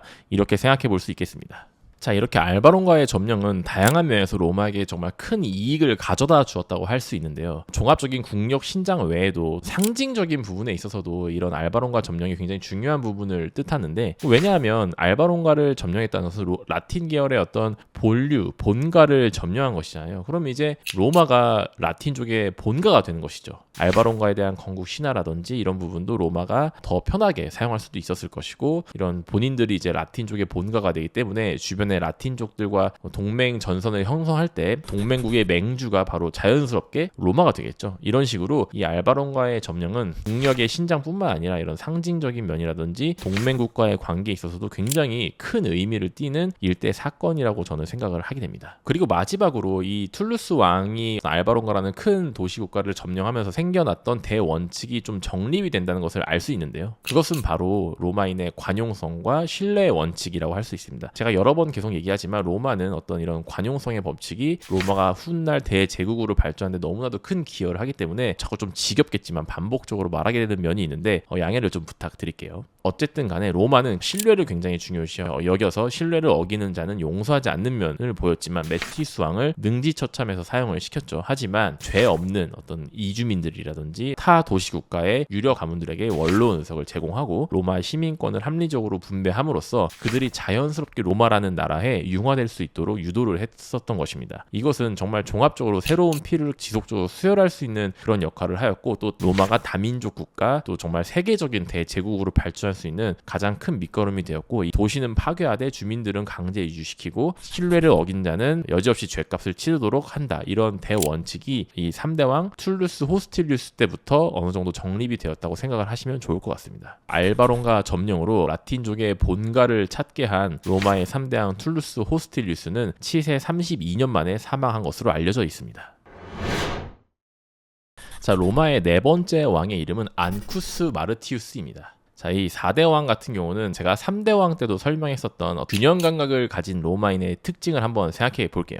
퀴즈입니다. 자, 4대 왕 안쿠스 마르티우스는 어느 민족 출신일까요? 바로 다시 사비니족 출신의 왕이 안쿠스 마르티우스입니다. 아까도 계속 말씀을 드렸듯이 로마는 라틴 사비니 이렇게 정말 사이좋게 번갈아가면서 이런 것까지 좀 균형을 맞춰야 되나 싶을 정도로 사이좋게 왕을 번갈아가면서 했던 것을 알 수 있습니다. 정말 참 균형 감각을 중요시했던 그런 민족이 아니었나 다시 한번 생각을 하게 되고요. 자, 이렇게 안쿠스 마르티우스 왕 시대에 이르러서는 로마가 굉장히 몸집이 좀 커진 나라가 되겠죠. 인군 부족에 있어서는 라틴족의 본가까지 도 집어삼킨 그런 신흥 강국이기 때문에 더 동맹을 청하거나 뭐 예를 들면 조공을 바친다거나 이런 식으로 협조적인 부족들도 있겠지만, 인근 부족이 너무 급격하게 커버리면 항상 견제하는 부족들도 많이 생기잖아요. 그래서 이 로마 인근에 있는 부족들이나 도시 국가들이 로마와 또 잦은 전투를 계속 치르게 됩니다. 그래서 이 4대 왕 안쿠스 마르티우스는 지속적인 전투와 잦은 전투를 통해서 조금씩 로마의 외연을 점점 더 확장해 나가는 시기를 가졌던 그런 왕이라고 할 수 있겠습니다. 역시나 이들이 전투에서 승리를 했을 때 이 민족들이나 부족들을 합병하는 방식은 로마인의 관용성의 법칙 아시죠? 그래서 그들의 어떤 시가지는 어느 정도 파괴를 하고 대신에 그 민족들을 로마로 강제 이주시켜서 흡수 합병하되 합리적인 원칙을 통해서 뭐 유력 부족들에게는 원로원 의석을 제공을 하고 그 민족들에게는 로마의 시민권을 나눠주는 그런 형태를 계속 진행을 했던 것으로 알려져 있습니다. 점점 더 다양한 민족들이 로마의 7 언덕에 채워지게 되는 그런 결과를 낳게 되는 것이죠. 그렇게 해서 조금 정리를 하면 원래 로마의 로물루스 계열의 라틴족은 가장 처음에 로물루스가 털을 잡았던 팔라티누스 언덕에 자리를 잡게 되었고, 그 다음에 두 번째로 이주했던 그 사비니족 기억나시죠? 퀴닐리우스 언덕에 자리를 잡게 됩니다. 그리고 로마의 본가였던 알바론과의 유력 부족과 그 민족들은 이탈리아 현재 첼리오 언덕이라 불리는 카일리우스 언덕에 자리를 잡게 되었고, 그 후에 이제 안쿠스가 전투를 해서 흡수 병합된 소수 민족이나 어떤 다양한 민족들은 아벤티누스 언덕에 자리를 잡게 되는 그런 결과를 낳게 되는 것이죠. 이 아벤티누스 언덕은 예전에 그 로물루스의 동생이 레무스가 처음에 자리를 잡았다가 사망을 했던 그런 언덕이긴 한데, 어쨌든 간에 그 아벤티누스 언덕마저도 다양한 민족들로 인해서 채워지게 되는 결과를 낳게 되는 것입니다. 이렇게 차곡차곡 로마의 7 언덕이 다양한 민족으로 채워진다는 것은 로마가 점점 더 다민족 그리고 세계적인 국가의 도시로 발전하고 있는 그런 모습을 띈다고 할 수 있겠습니다. 3대 왕 툴루스가 알바론가를 공략해서 로마의 어떤 발전에 큰 공헌을 했다면 4대 왕 앙쿠스 같은 경우는 항구 오스티아를 점령한 것이 굉장히 큰 로마의 발전에 이바지한 것으로 알려져 있습니다. 자, 왜냐하면 이 오스티아라는 항구는 이 로마로부터 한 25km 정도 떨어진 인근에 있는 항구 도시라고 할 수 있는데요. 이제 로마가 이 오스티아를 점령했다는 것의 의미는 이제 로마는 엄연히 외항을 가진 그런 도시로 발전한 것을 뜻하고, 이 항구 도시를 가지게 됨으로써 그 전에 그리스 민족이 늘 강조했던 지중해로 나아갈 수 있는 그런 교두보를 확보했다고 할 수 있습니다. 그래서 이제 지중해 바다로 마음껏 뻗쳐나갈 수 있는 길을 열게 된 것이고, 또한 이 오스티아 항구는 바다를 낀 항구였기 때문에 염전을 갖고 있거든요. 근데 이제 고대사에서 이 염전이라 함은 소금을 얻을 수 있는 귀한 장소잖아요. 근데 이 소금이란 것은 말 그대로 이 금과도 같은 가치를 가졌기 때문에 소금이라고 옛날에 불렸던 것인데, 그만큼 정말 귀한 물질이고 굉장히 경제적으로 풍요로움을 가져올 수 있는 물질이었기 때문에 이 로마가 오스티아를 점령했다는 것은 염전을 가지게 되었음을 뜻하고, 이것은 결국 경제력에 있어서도 로마가 상당히 큰 이득을 취하게 되었음을 뜻하게 되는 것입니다. 또한 이 4대 왕 앙쿠스는 그 테베레강의 서쪽에 있는 자니콜로라는 언덕을 로마의 8번째 언덕으로 개발을 하는데요.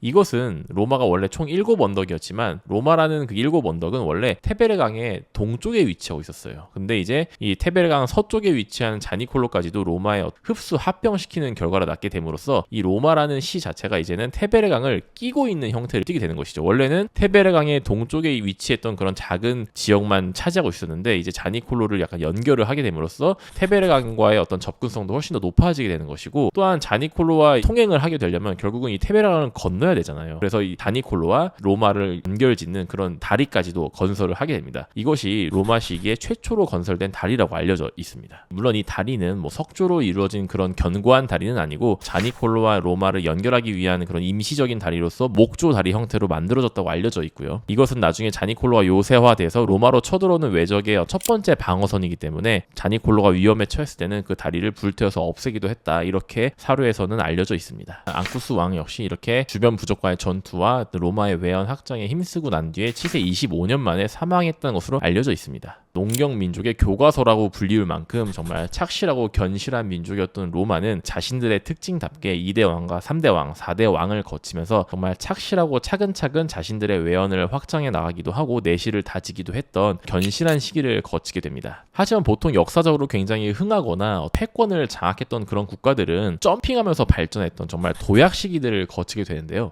그 로마 왕정 시기에도 이런 도약 시기가 있는데, 바로 그 도약 시기가 다음 5대 왕에서 펼쳐지게 됩니다. 5대 왕 좀 궁금하지 않으신가요? 이 5대 왕은 굉장히 화려하기도 했던 왕인데요. 그 5대 왕의 이야기는 다음 편에서 말씀드리도록 하겠습니다. 자, 그럼 견실하고 외연 확장을 중요시했던 3대 왕 툴루스, 4대 왕 안쿠스를 기억하며 다음 시간에 또 만나도록 하겠습니다. 안녕. 자, 이제 로마는 한 단계 더 도약하는 시기를 맞이하게 됩니다. 자, 로마라는 작은 도시를 세계적인 도시로 발돋움시켰던 5대 왕 타르퀴니우스의 이야기 지금 시작합니다. 4대 왕 안쿠스가 아직 왕위에 있던 시절에 어느 날 로마에 우마차를 이끌고 굉장히 화려한 옷차림을 하고 긴 머리를 늘어뜨린 한 남자가 찾아오게 됩니다. 이것은 로마에서는 흔하게 볼 수 없던 그런 옷차림과 머리 스타일이었는데요. 바로 이것은 제가 전에도 잠깐 말씀드렸었지만 선진 민족이었던 에트루리아인의 옷차림과 머리 스타일입니다. 그리고 이 자의 이름은 바로 타르퀴니우스 프리스쿠스. 고대 로마는 이름이 정말 너무 어렵네요. 자, 이렇게 이름도 어려운 타르퀴니우스의 출신은 그리스계 코린트인이었던 아버지와 에트루리아인 어머니 사이에서 태어난 일종의 호녀라 출신이라고 알려져 있습니다. 그리고 두 번째 아들이었다고 합니다. 자, 그렇다면 선진 민족이었던 에트루리아인과 그리스계 사이에서 태어난 아들이었고, 또 상인 집안으로 굉장히 유복하고 재산도 풍족했던 그런 말 그대로 부족할 게 없던 그런 집안 출신의 사나이인데, 왜 도대체 어떻게 보면 당시에 좀 미약했고 고대 국가의 중에서도 좀 원시국가 형태를 띠고 있었던 로마에 찾아온 이유는 무엇이었을까요? 그것은 바로 그리스인과 에트루리아인이 모두 순수 혈통만을 중요시했던 폐쇄적인 사회였기 때문입니다. 사실 당시에 고대 사회 같은 경우에는 개방성보다는 폐쇄적인 부분이 훨씬 더 많았던 시대라고 보면 될 것 같아요. 왜냐하면 신분제도 분명히 엄격했고 노예제도도 분명히 있었고, 또 더더욱이나 이제 약육강식의 논리가 펼쳐졌던 시대였기 때문에 언제 통수를 맞을 있을지 모르는 그런 사회였잖아요. 그렇기 때문에 좀 더 폐쇄적이고 좀 더 방어적이고 나 자신을 먼저 지켜야 하고 이런 것들이 당연히 고대 사회는 현대 사회보다 훨씬 더 발달될 수밖에 없기 때문에 개방성보다는 폐쇄성이 우선시될 수밖에 없던 그런 부분이 분명히 있다고 할 수 있습니다. 그렇기 때문에 역시나 아무리 선진 민족이었다고 해도 그리스인과 에트루리아인 이 두 선진 민족 역시 개방성보다는 사실 폐쇄성을 많이 갖고 있던, 그래서 자신들의 순수 혈통에게만 시민권을 나누어줬던 그런 제도와 형태를 띠고 있었다고 보시면 될 것 같아요. 자, 분명히 재능도 많고 야망도 있고 또 자신의 어떤 집안도 재산이 빵빵하고 이런 야망이 있던 남자가 시민권을 자신이 호녀라는 이유만으로 받지 못한다면 자신이 원하는 출세의 길이 막힌 느낌을 받을 수밖에 없겠죠. 그렇기 때문에 이 타르퀴니우스는 자신이 출세할 수 있는 나라를 찾아서 떠나게 되는 것입니다. 그것이 바로 관용성과 개방성을 가진 것으로 알려진 로마라는 나라였던 것이죠. 사실 당시에 이미 고대 사회 그 이탈리아 반도 내에서도 이미 로마는 어느 정도 개방성을 갖고 그 외국인들에게도 뭐 시민권을 나눠줄 수 있다. 그리고 로마에서는 외국인도 차별받지 않고 상대적으로 뭐 출세도 가능하다더라. 이런 소문이 퍼져 있었다고 합니다. 마치 근현대사를 살펴보면 많은 외국인들이 자신들의 성공을 위해 꿈을 꾸면서 아메리칸 드림을 쫓아 미국으로 향하잖아요. 그럼 타르퀴니우스 입장에서는 로마로 간 거니까 로마 드림인 건가요? 자, 이렇게 큰 꿈을 갖고 로마에 도착한 타르퀴니우스의 그런 로마의 생활은 사실 쉽지만은 않았었는데요. 그것은 바로 타르퀴니우스가 정말로 아무런 연고도 없던 그런 완벽한 이방인이었기 때문입니다. 제 아무리 개방적이고 관용성이 있던 로마 사회라 하더라도 연고가 없으면 사실 우리가 일을 하거나 인맥을 활용할 때 굉장히 제한을 받게 되잖아요. 그런 것처럼 타르퀴니우스 역시 자신의 재능과 야망만으로는 쉽지 않다는 것을 깨닫고 훨씬 더 적극적으로 로마 사회에 뛰어들어서 활약을 시작했다고 알려져 있습니다.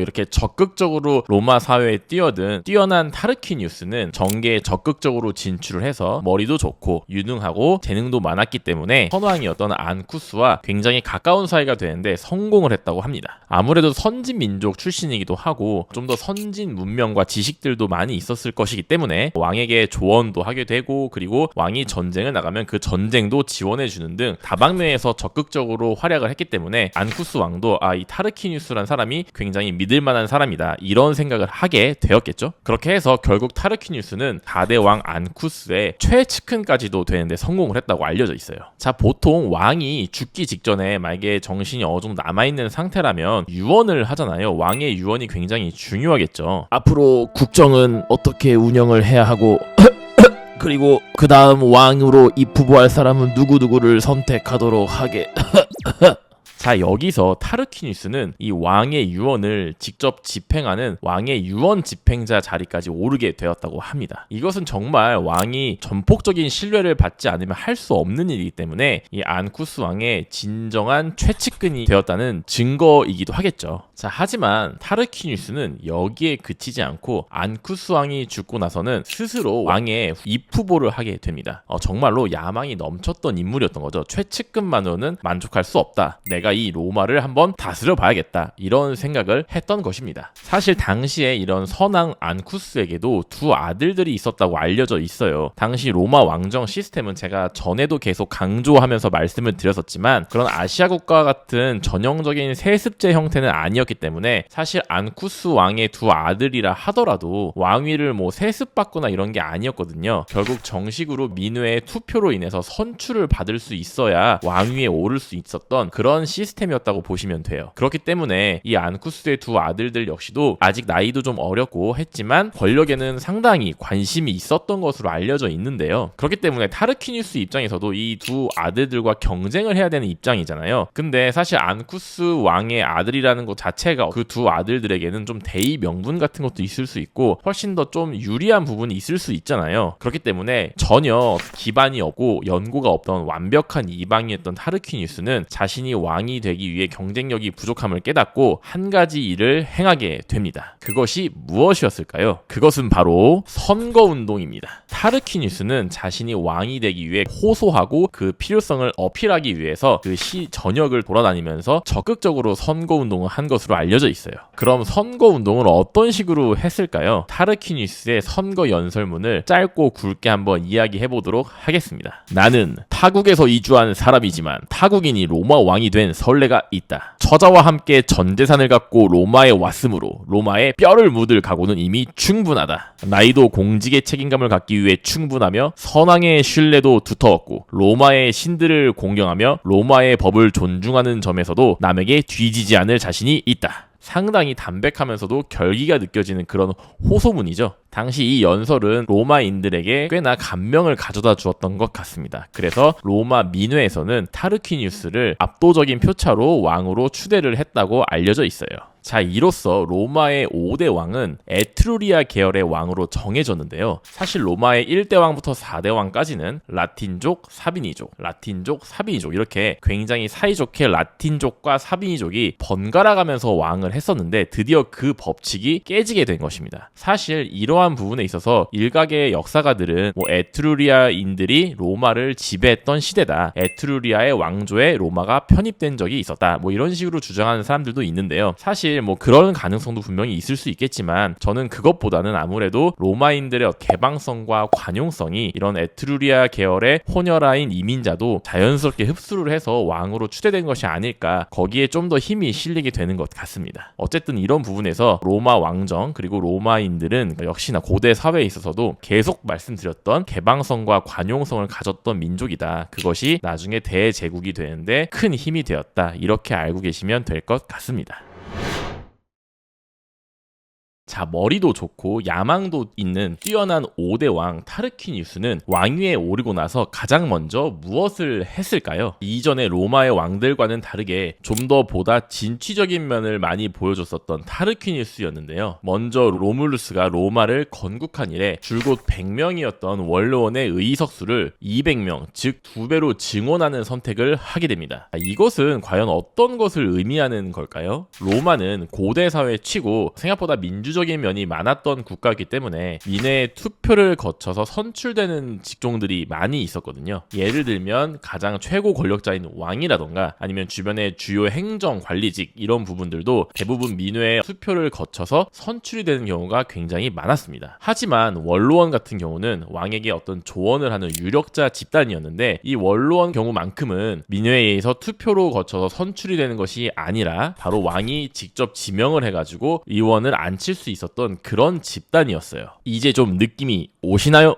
그렇습니다. 타르퀴니우스는 완전한 이방인이었기 때문에 자신을 지원해주거나 보호해줄 기반 세력이 상당히 부족한 상태였었는데요.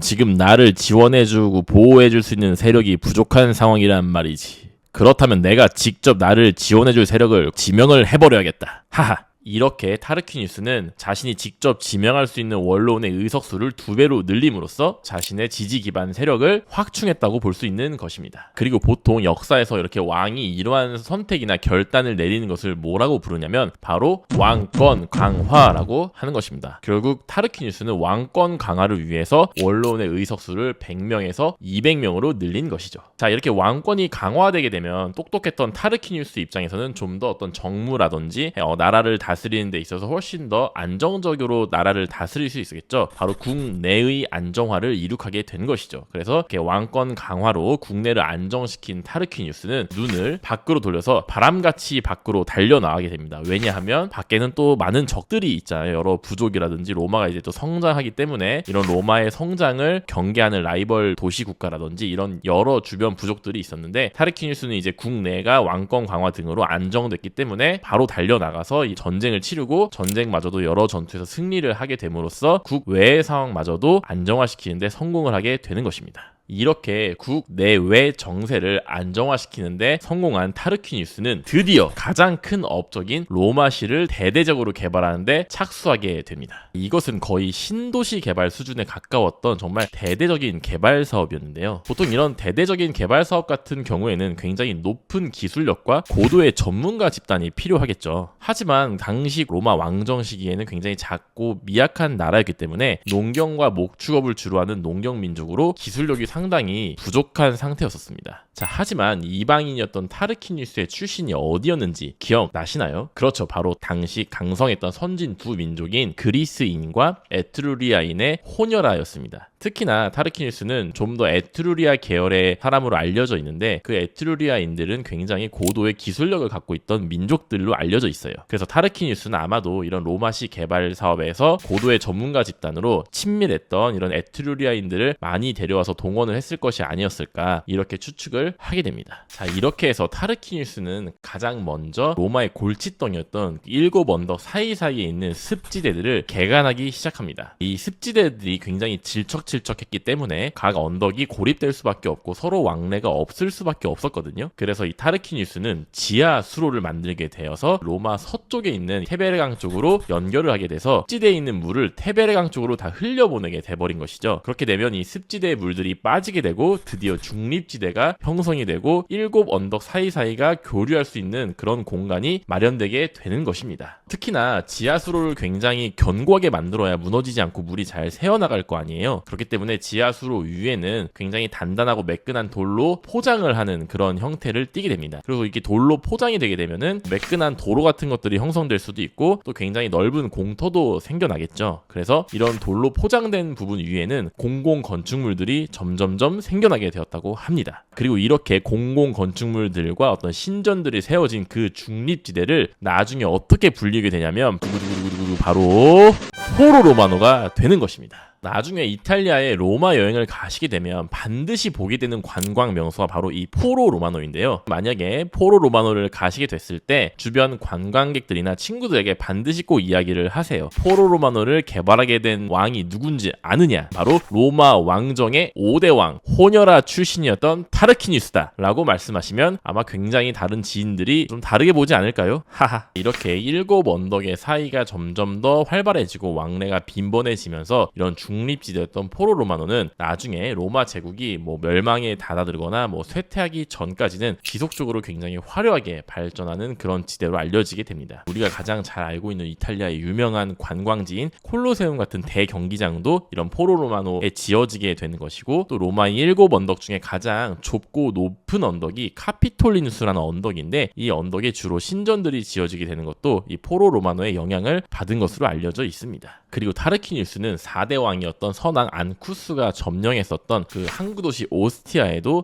이 지하 수로나 간척 사업을 활용해서 오스티아와 로마의 접근성을 훨씬 더 높이는 그런 개발도 성공을 하게 됩니다. 이런 항구에서 직접 들어오는 물자들이 있을 거잖아요. 이제는 좀 더 로마로 원활하게 훨씬 더 빠르게 물자 수송을 할 수 있게 되고 그렇게 되면 해외 무역도 훨씬 더 활발하게 할 수 있겠죠. 그래서 이런 오스티아, 로마의 외항이라고 하죠. 서울과 인천과 같은 사이라고 할 수 있는데요. 이런 오스티아와 로마의 접근성마저도 개발을 통해서 좀 더 연결성을 확보하게 되는 타르퀴니우스였습니다. 자, 제가 전에도 말씀을 드렸었는데 이 로마라는 지역은 사실 완전한 해안 도시가 아닌 약간 내륙에 위치한 도시이기 때문에 그런 해안 도시도 아니었고 또 7 언덕이 낮은 언덕이었기 때문에 방어에도 굉장히 불리했던 면이 있었던 그런 지역이라고 말을 했었죠. 그래서 선진 민족이었던 에트루리아인과 그리스인, 특히나 에트루리아인은 어떤 방어를 중요시했기 때문에 낮은 언덕의 로마를 선호하지 않았었고 해양 민족이었던 그리스인 같은 경우도 직접 바다로 열려있는 도시를 선호했는데 로마는 약간 내륙에 위치한 도시였기 때문에 그리스인들도 로마를 선택하지 않았었다고 말씀을 드렸었습니다. 어떻게 보면은 잠재력이 약해 보이던 이 로마라는 도시는 5대 왕 뛰어나고 진취적이었던 타르퀴니우스에 의해서 대대적인 개발을 하게 되었고 드디어 오스티아라는 외항과 염전을 당당히 갖추고 또 7 언덕이 낮기는 하지만 습지대가 연결됨으로써 훨씬 더 통합된 힘을 발휘할 수 있는 도시로 변모하기 시작하게 하게 된 것입니다. 특히나 이 일곱 언덕은 나중에도 계속 나오는 부분이지만 다민족 국가잖아요. 그래서 일곱 언덕에 각각의 개성이 있는 민족들이 살고 있었는데 예전에는 조금 더 고립되고 왕래가 적었던 부분이 있었던 반면에 드디어 이제 중립지대를 개발해서 이 포로로마노가 형성되면서 각각의 개성 있는 민족들이 서로 왕래를 하고 융합과 화합을 할 수 있게 되는 것이죠. 그래서 이 로마라는 도시는 훨씬 더 팔색조같이 다채로운 매력을 뽐낼 수 있는 도시로 성장을 하게 되는 것이죠. 자, 사실 우리가 알고 있는 로마인들은 굉장히 뛰어나고 고도의 기술력을 가진 민족으로 알려져 있죠. 그래서 고대 로마 문명의 어떤 건축물들을 보면 지금도 굉장히 감탄을 하는 경우가 많다고 알려져 있잖아요. 사실 이런 로마 왕정 시대에 미약했던 로마는 농경 민족에서 벗어나지 못하고 기술력에 눈을 뜨지 못했던 상태였습니다. 그런데 바로 이 5대 왕 에트루리아 계열의 타르퀴누스 왕이 나타나서 이런 로마를 개발하고 에트루리아인들을 많이 고용해서 이용을 함으로써 이 로마인들도 드디어 이런 고도의 기술력에 눈을 뜨게 되는 계기를 마련하게 됐다고 보시면 될 것 같습니다. 그래서 이때부터 이제 로마가 우리가 알고 있는 정말 높은 고도의 기술력을 가진 그런 민족으로 점점 더 발전을 하게 된다고 보시면 될 것 같습니다. 뛰어났던 5대 왕 타르퀴누스가 만나게 되었던 소녀는 어떤 사람이었을까요? 지금부터 뛰어난 타르퀴누스 선왕의 의지를 이어받은 세르비우스 툴리우스라는 소년에 대해서 알아보도록 하겠습니다. 이름이 진짜 어렵습니다. 세르비우스 툴리우스, 너무 어렵네요. 먼저 이 세르비우스는 출신을 정확하게 알 수 없는 노예 출신으로 알려져 있습니다. 물론 로마 근처에 점령당한 도시 국가의 부족 출신이란 이야기도 있고 아니면 타르퀴누스와 마찬가지로 에트루리아 계열 사람이라고도 알려져 있는데 아무래도 나중에 가면은 이제 세르비우스가 정확한 출신을 알 수는 없지만 보통 에트루리아 계열의 사람이었을 것이다. 이렇게 추측하게 되는 경우가 많은 것 같아요. 타르퀴누스, 세르비우스 이렇게 이어지는 이 시기를 에트루리아 왕조라고 해서 역사가들이 전에도 잠깐 말씀드렸었지만 에트루리아인들이 로마를 지배했던 시대가 아니냐 이런 해석도 분명히 가능은 한 것 같습니다. 자, 어찌 되었든 간에 이 세르비우스는 출신을 정확하게 알 수 없는 노예 출신으로 알려져 있었잖아요. 그렇다면 노예 출신의 사람이 도대체 어떻게, 왜, why 왕이 될 수 있었을까요? 그것이 가능했었을까요? 정말 진짜 세르비우스가 노예 출신이 맞았을까요? 자, 이러한 부분에 대해서 이제 다시 한번 알아보도록 하겠습니다. 자, 일단 세르비우스가 그렇게 나중에 노예 출신이었지만 왕이 될 수 있었던 가장 큰 이유 중에 하나는 바로 이 세르비우스라는 사람 자체가 굉장히 총명하고 겸손했던 인물이었기 때문으로 알려져 있습니다. 소년 시절에 세르비우스는 머리도 좋고 일도 잘하고 말 그대로 알잘딱갈센의 전형을 보여줬던 그런 소년이었습니다. 이런 소년은 어디를 가도 인기가 많았을 것이고 굉장히 소문도 쉽게 나게 되겠죠. 저 사람이 굉장히 일을 잘한다더라, 저 소년이 아주 똑똑하다더라, 이렇게 소문이 나게 되는 것이죠. 그래서 그 소문이 흘러 결국은 5대 왕 타르퀴누스와 현명한 부인이자 왕비로 알려져 있던 타나퀼의 귀에도 그 소문이 결국 들어가게 되는 것이죠. 듣자 하니 여기 매우 일 잘하는 똑쟁이 소년이 있다던데 자네 나와 함께 일을 같이 해보지 않겠나? 아이고 성은이 만극하옵니다 전하. 죄송합니다. 조선 버전으로 제가 말을 해버렸네요. 총명했던 소년 세르비우스는 선왕이었던 타르퀴누스의 옆을 든든하게 지키면서 건장한 청년으로 성장을 하게 됩니다. 저는 사실 이것은 약간 여담이지만 이런 세르비우스의 모습을 보고 있노라 하면 일본 전국시대 센고쿠 시대라고 알려져 있죠. 오다 노부나가의 종복 역할을 했었던 도요토미 히데요시의 일화가 굉장히 기억이 나는 것 같아요. 왜냐하면 도요토미 히데요시 역시도 자신의 군주인 오다 노부나가를 따르던 말 그대로 종복이었거든요. 말에 먹이를 주는 출신이었다고 알려져 있죠. 하지만 이 도요토미 히데요시 역시 굉장히 똑똑하고 총명했고 야망이 컸던 인물이었기 때문에 오다 노부나가가 죽고 나서 결국은 권력을 장악하고 일본 전체의 권력까지 장악함으로써 나중에 야망을 실현하기 위해서 임진왜란까지 일으키게 되는 그 유명한 인물이 되게 되는 것이죠. 하지만 이 도요토미 히데요시 역시도 처음에는 굉장히 미천한 노예 종복 출신이었다. 이런 것들이 세르비우스와 조금 비슷한 부분이 있지 않나. 물론 결과라든지 어떤 인물의 색깔 같은 것은 좀 다르지만 저는 그런 이화가 굉장히 떠오르게 되더라고요. 자, 이렇게 해서 이런 똑똑하고 똑부러지는 세르비우스는 왕이 전쟁에 나가면 그 왕의 옆에서 열심히 전쟁을 치르게 되고 막 용맹하게 싸우고 그 다음에 전쟁이 끝나고 돌아오게 되면 또 왕의 무거운 업무들이 있을 거 아니에요. 이런 것들을 또 알잘딱갈센답게 굉장히 현명하고 빠르게 일을 처리하는 모습을 보여주면서 점점 타르퀴누스의 기대라든지 만족을 일으키게 하는 것이죠. 자, 이러다 보니 타르퀴누스 입장에서는 세르비우스가 점점 더 매우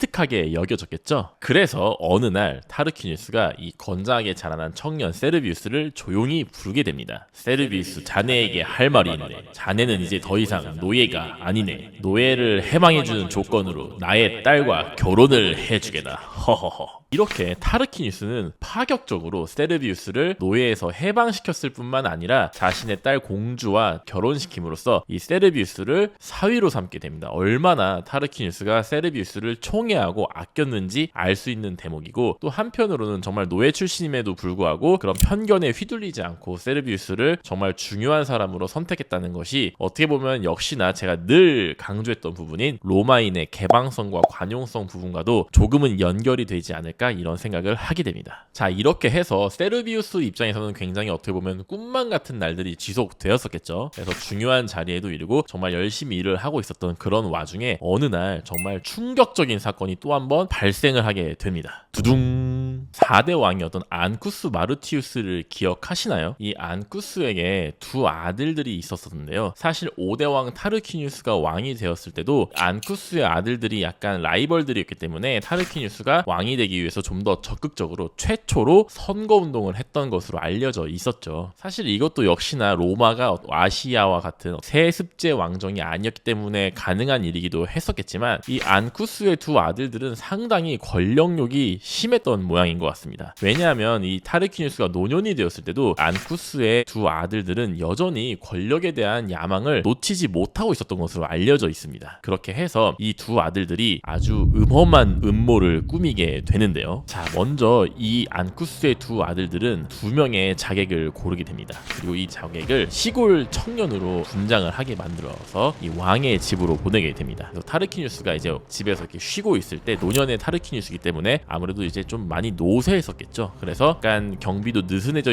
있었을 것이고, 이 안쿠스의 두 아들들이 보낸 시골 청년으로 분장한 자객이 타르퀴니우스의 집 앞에 당도하게 됩니다. 그리고 청년 2명이 다툼을 시작하게 돼요. 이 닭이 내 것이냐 네 것이냐 뭐 이런 식으로 이제 사소한 부분으로 다툼을 시작하게 됩니다. 그래서 이 막 다툼의 소리가 들리니까 타르퀴니우스가 도대체 무슨 일이냐 이렇게 하면서 그 2명의 자객을 자신의 집으로 불러들이게 되는 것이죠. 그리고 이제 이 청년들이 왕이시여, 저희가 지금 다툼이 있는데 이 다툼을 해결해 주시기를 간곡히 부탁합니다. 이런 식으로 고개를 조아리게 되고, 타르퀴니우스가 이제 귀도 잘 안 들리고 하니까 그럼 어디 한번 들어보자 이렇게 고개를 내밀게 되는데, 그 고개를 내민 틈에 두 자객이 재빨리 칼을 뽑아서 이 타르퀴니우스의 목을 탁 베게 되는 것이죠. 이렇게 정말 현명했고 진취적인 뛰어난 왕이었던 타르퀴니우스가 정말 허망하게 노년에 암살을 당해서 사망을 하게 됩니다. 자, 이렇게 해서 왕이 암살된 굉장히 급박한 상황이 전개되는 것이죠. 이런 급박한 상황에서 타르퀴니우스의 현명한 아내로 알려져 있던 그 타나퀼이 이 상황을 조용하게 수습하기 시작합니다. 먼저 그녀는 로마 시민들이 혼란스러울 수 있잖아요. 왕이 갑자기 죽어버리면, 특히나 암살을 당하게 되면 더더욱 혼란이 가중되겠죠. 그렇기 때문에 타나킬은 먼저 로마 시민들에게 왕이 암살 시도를 당해서 부상을 당했지만 아직 죽지 않은 채로 살아있다, 이런 식으로 거짓말을 하여서 이 로마 시민들의 혼란을 최대한 안정시키게 됩니다. 그리고 뒤에서는 자신들이 가장 총애하던 세르비우스를 조용히 부르게 되는 것이죠. 세르비우스, 우리는 당신을 노예로부터 해방시켰고 나의 딸까지 주었어요.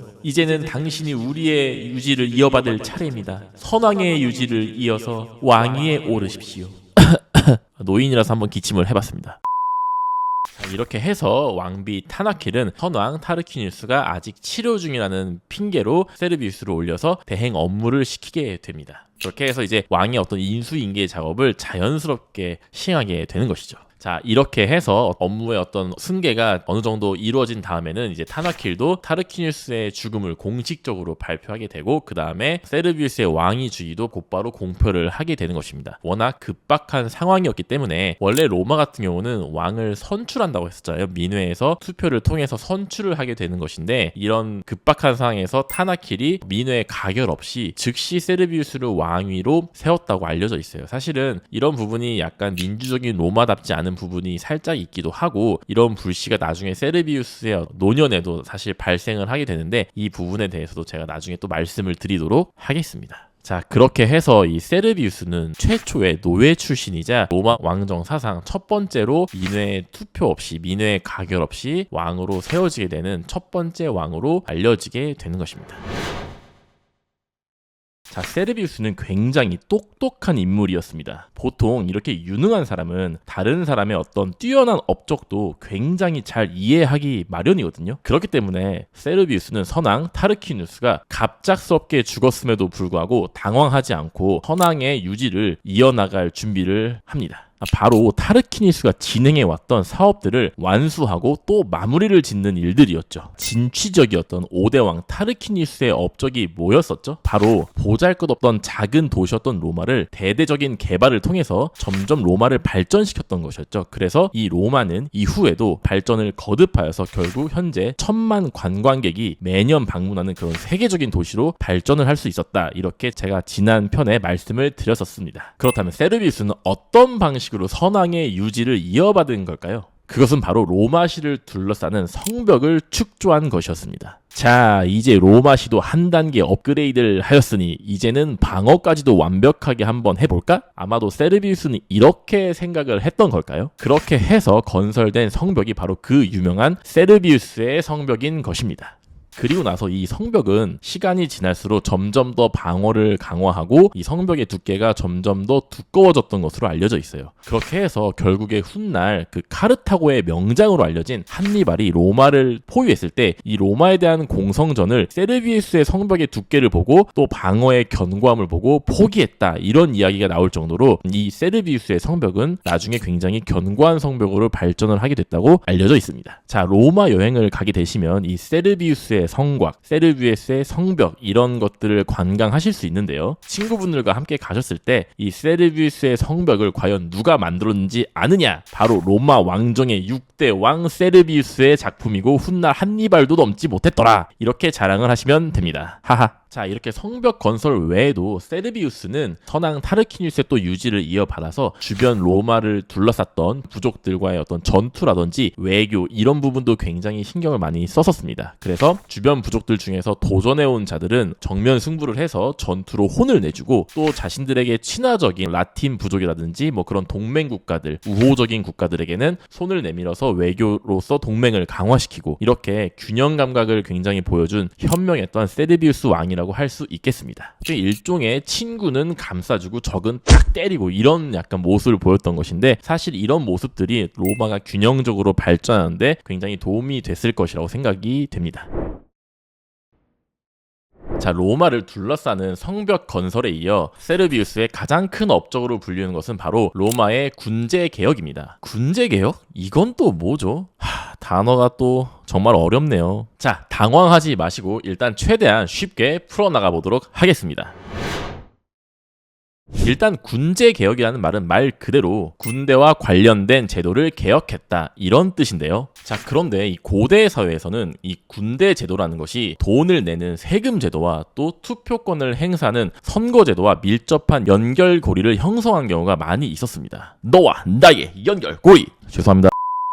왜 그런 현상이 벌어진 걸까요? 자, 그것은 고대 사회가 끊임없이 전쟁이 일어나고 힘이 약하면 왕! 하고 언제 잡혀먹힐지 모르는 정글과도 같은 시대였기 때문이죠. 자, 그럼 이런 시대에는 무엇이 가장 중요했을까요? 그렇습니다. 바로 전쟁에서 이길 수 있는 힘, 그 힘의 원천은 바로 군대였죠. 자, 그렇다면 이런 보통 군대라는 것은 누가 가게 되죠? 바로 힘을 사용할 수 있는 청장년층의 성인 남자라고 할 수 있습니다. 고대 사회는 농경 사회이기도 했잖아요. 근데 문제는 이 농경 사회에서는 정말 힘을 써서 농사를 지어야만이 경제 활동을 이을 수 있었습니다. 그래서 사실 힘을 쓸 수 있는 이 남자가 군대에 끌려간다는 것은 그 한 집안의 경제 활동에도 굉장히 큰 타격일 수밖에 없었던 것입니다. 지금 농사도 짓고 밭도 갈고 장사도 해야 뭐 입에 풀칠이라도 할 텐데, 그래야 뭐 세금이라도 낼 거 아이가.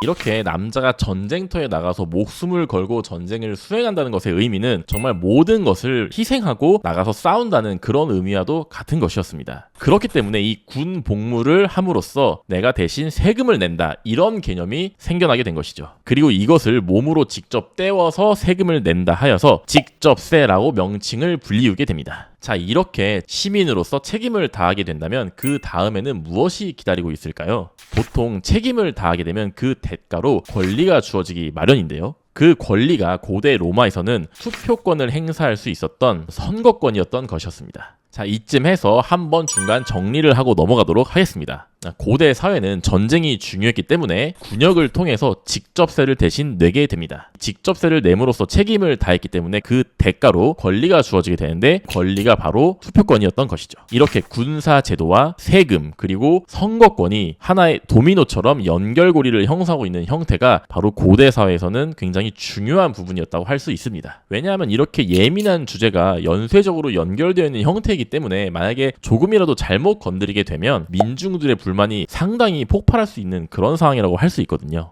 예를 들어서 세금을 깎아달라고 하면서 민중들이 단체로 군역을 거부하게 될 수도 있고 그렇게 되면 전쟁에서도 망하게 되겠죠. 또한 민중들의 불만을 잘못 샀다가는 선거권에도 영향을 미치게 되기 때문에 정치인들도 조심스러울 수밖에 없었을 것입니다. 세르비우스는 그 어려운 군제 개혁이라는 숙제를 어느 정도 해결했다고 평가를 받고 있습니다. 그 어려운 걸 해내네요. 죄송합니다.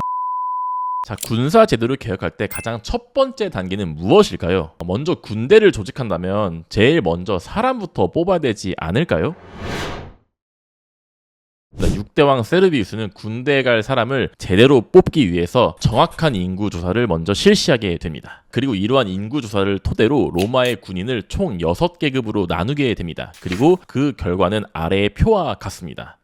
역시 표라는 건 참 난해하고 어렵네요. 허허허허. 좌절하지 마시고 이 족집게 과외 선생님인 춘닥터가 최대한 쉽게 풀어서 설명해 드리도록 하겠습니다. 하하. 자, 먼저 왼쪽 발을 보시게 되면 1에서 6까지 총 6개의 계급이 나눠져 있는 것을 확인할 수 있죠. 그리고 위쪽의 발을 보시면 재산, 군제, 표수 이렇게 나와 있습니다. 자, 먼저 가장 첫 번째 항목인 재산부터 보도록 하겠습니다. 이 재산이라 하는 것은 로마군의 계급인 1에서 6까지의 계급을 나누는 가장 중요한 기준이 되는 것입니다. 쉽게 말해서 재산이 많을수록 높은 계급을 차지하게 되는 것이고 재산이 적을수록 낮은 계급으로 가게 되는 것이죠. 그래서 1계급이나 2계급 같은 경우는 당연히 재산이 많은 그런 사람들일 것이고 6계급처럼 낮아질수록 무산자 계층으로 가게 된다고 그렇게 생각하시면 됩니다. 근데 잠깐 여기서 사실 중요한 부분이 있는데요. 고대 사회 같은 경우는 사실 신분제도였잖아요. 그래서 대부분 신분제 장벽이 있는 경우가 많아서 귀족이 훨씬 더 유리하고 평민이 불리한 경우가 많았습니다. 그래서 귀족이 재산이 적다 하더라도 권력이나 출세의 길이 열려있는 경우가 많이 있었어요. 상대적으로 평민 같은 경우는 재산이 아무리 많아도 그런 출세의 길이 막혀있던 부분도 많이 있었거든요. 하지만 여기서 세르비우스 같은 경우는 귀족과 평민에 전혀 상관이 없이 말 그대로 오직 재산만으로 기준을 정했던 것입니다. 자, 이것은 고대 사회의 일반적인 계급 제도에 비해서는 보다 더 개방적인 시스템이라고 할 수 있어요. 물론 당연히 대부분 귀족들이 돈이 많고 재산이 많았었겠지만 어쨌든 평민에게도 높은 계급으로 갈 수 있던 기회가 주어졌던 것이죠. 하나의 간단한 예만 들어보도록 하겠습니다. 신라 말기에 육두품 제도 기억나시나요? 신라 말기에 유명했던 인물로 최치원이라는 인물이 있습니다. 당시 최치원은 굉장히 뛰어나고 명석한 두뇌로 천재라고 알려졌던 인물인데요. 당시 최치원 같은 경우는 정말 뛰어난 능력을 갖고 있었음에도 불구하고 신분이 육두품이란 이유만으로 출세의 길이 막혀서 굉장히 큰 좌절을 했던 인물로 알려져 있습니다. 이렇게 고대 사회 같은 경우는 자신이 태어난 그 신분의 한계만으로 능력이 아무리 뛰어나도 출세의 길이 막혔던 경우가 상당히 많았었어요.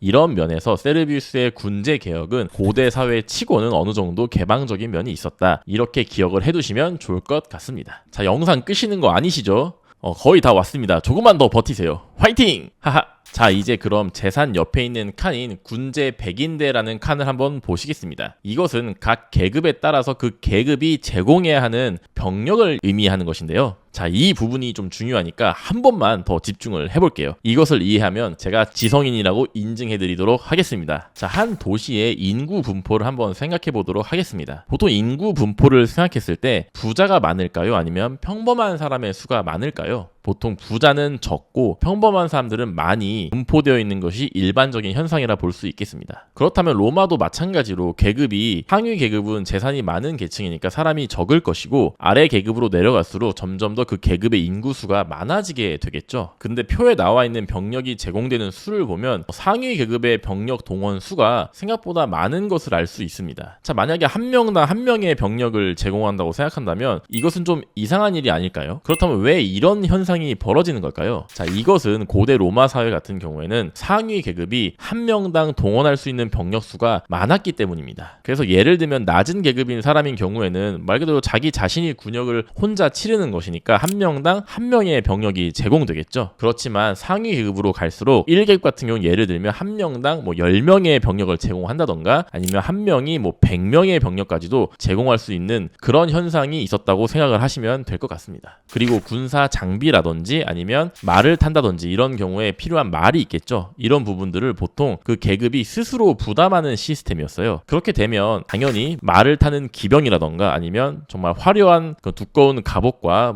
긴 창을 갖고 있는 중무장 보병 같은 경우에는 당연히 어느 정도 재산이 있는 상위 계급이 차지를 하고 있었겠죠. 그래서 장비빨을 세울 수 있었던 기병이나 중무장 보병 같은 경우는 보통 중상위 계급 이상이 속해 있었고, 계급이 낮아질수록 경보병이라든지 아니면 보조병 이런 식으로 군복무를 하는 형태를 띠게 되는 것입니다. 자, 그리고 마지막 세 번째 칸에는 투표권을 행할 수 있는 투표권의 표수를 적어 놓은 것인데요. 이것은 아주 간단합니다. 동원할 수 있는 병력 수와 투표권의 수가 동일하게 적혀 있거든요. 제가 아까 말씀을 드렸듯이 고대 사회는 군역을 함으로써 직접세를 내는 형태가 되고, 직접세를 내면 책임을 다하게 되는 것입니다. 그래서 책임을 다하게 되면 그의 대가로 권리가 주어지니까 그만큼의 선거권도 부여가 되는 것이었죠. 그 원리가 여기서도 똑같이 적용되고 있다고 보시면 될 것 같아요. 자, 근데 여기서 딱 하나 짚고 넘어가야 될 부분이 있습니다. 현대 민주주의와 이 세르비우스의 군제 개혁이 명백하게 다른 부분이 하나 있거든요. 과연 이것은 무엇일까요? 혹시 눈치를 채셨나요? 이걸 맞추신다면 이 춘닥터가 정말 똑똑하고 지성을 갖추신 분이라고 인증하겠습니다. 자, 현대사회 민주주의는 평등선거라 불리는데요. 바로 1인 1표를 행하는 것이죠. 그래서 아무리 권력이 강하더라도, 그리고 또 내가 아무리 재산이 많다 하더라도 똑같이 한 명당 한 표만 행사할 수 있는 것이 바로 현대사회의 평등선거 구조입니다. 하지만 고대사회 로마에서는 세금을 많이 낸다는 것은 그만큼의 권리도 비례해서 갖춰진다, 이런 개념이었던 것 같아요. 그래서 상대적으로 인구 분포에서 소수였던 1, 2계급, 상위 계급이 훨씬 더 질 좋은 많은 병력들을 제공을 하게 되고, 그 대가로 그만큼의 많은 선거권도 가져오는 형태였던 것입니다. 자, 이렇게 되면 1인 1표가 아니라 1인 10표라든지 1인 100표 이런 형태도 가능해졌겠죠. 결국 상위 계급이 선거나 정치의 방향의 주도권을 완전하게 가지고 갈 수도 있었던 그런 형태라고 보시면 될 것 같아요. 그리고 이런 형태의 정치 체계를 바로 소수 엘리트 주도의 정치 체계라고 할 수 있는 것입니다. 자, 이런 개념은 현대 민주주의 사회의 평등 선거의 시각에서 보자면 사실은 불평등한 부분이 분명히 있을 수 있는 형태라고 볼 수 있겠는데요. 또한 어떤 소수 엘리트가 주도를 할 수 있기 때문에 어떤 일반 대중들의 여론이 정치에 어떤 영향을 미치는 게 적을 것이잖아요. 그렇기 때문에 사실 명백한 단점이 있는 체계라고도 보여질 수 있을 것 같아요. 하지만 현대사회 역시도 어떤 민중에 의해서 너무 휘둘릴 수 있는 일종의 포퓰리즘이라든지 이런 정치 체계의 단점도 분명히 존재를 하고 있죠. 그렇기 때문에 이런 정말 선거 제도는 항상 고민이 많이 생길 수밖에 없고, 이런 부분이 앞으로도 어떻게 더 개선이 될 수 있을지, 역사의 흐름은 어떻게 흘러갈지 이런 부분을 지켜보고 고민해보는 것도 굉장히 재밌는 부분이 되지 않을까, 이렇게 생각을 하게 됩니다. 예나 지금이나 정치는 항상 골칫덩이고 어려운 문제인 것 같네요. 자, 머리 아픈 이야기가 좀 길어졌었는데 모두들 완전 수고하셨습니다. 세르비우스의 군제 개혁을 독파하신 여러분들, 춘닥터가 정말 교양 있는 지성인이라고 인증하도록 하겠습니다. 자, 마지막으로 딱 한 번만 정리를 하면, 객관적인 재산을 기준으로 신분제도와 상관없이 계급을 설정했다는 점, 또 정확한 인구 조사를 통해서 힘없는 평민들이 억울하게 군대에 끌려가거나 하는 그런 부당한 일들을 최소화한 점, 이런 부분이 세르비우스의 군제 개혁이 후대에도 뛰어난 업적으로 평가받게 되는 이유인 것 같습니다.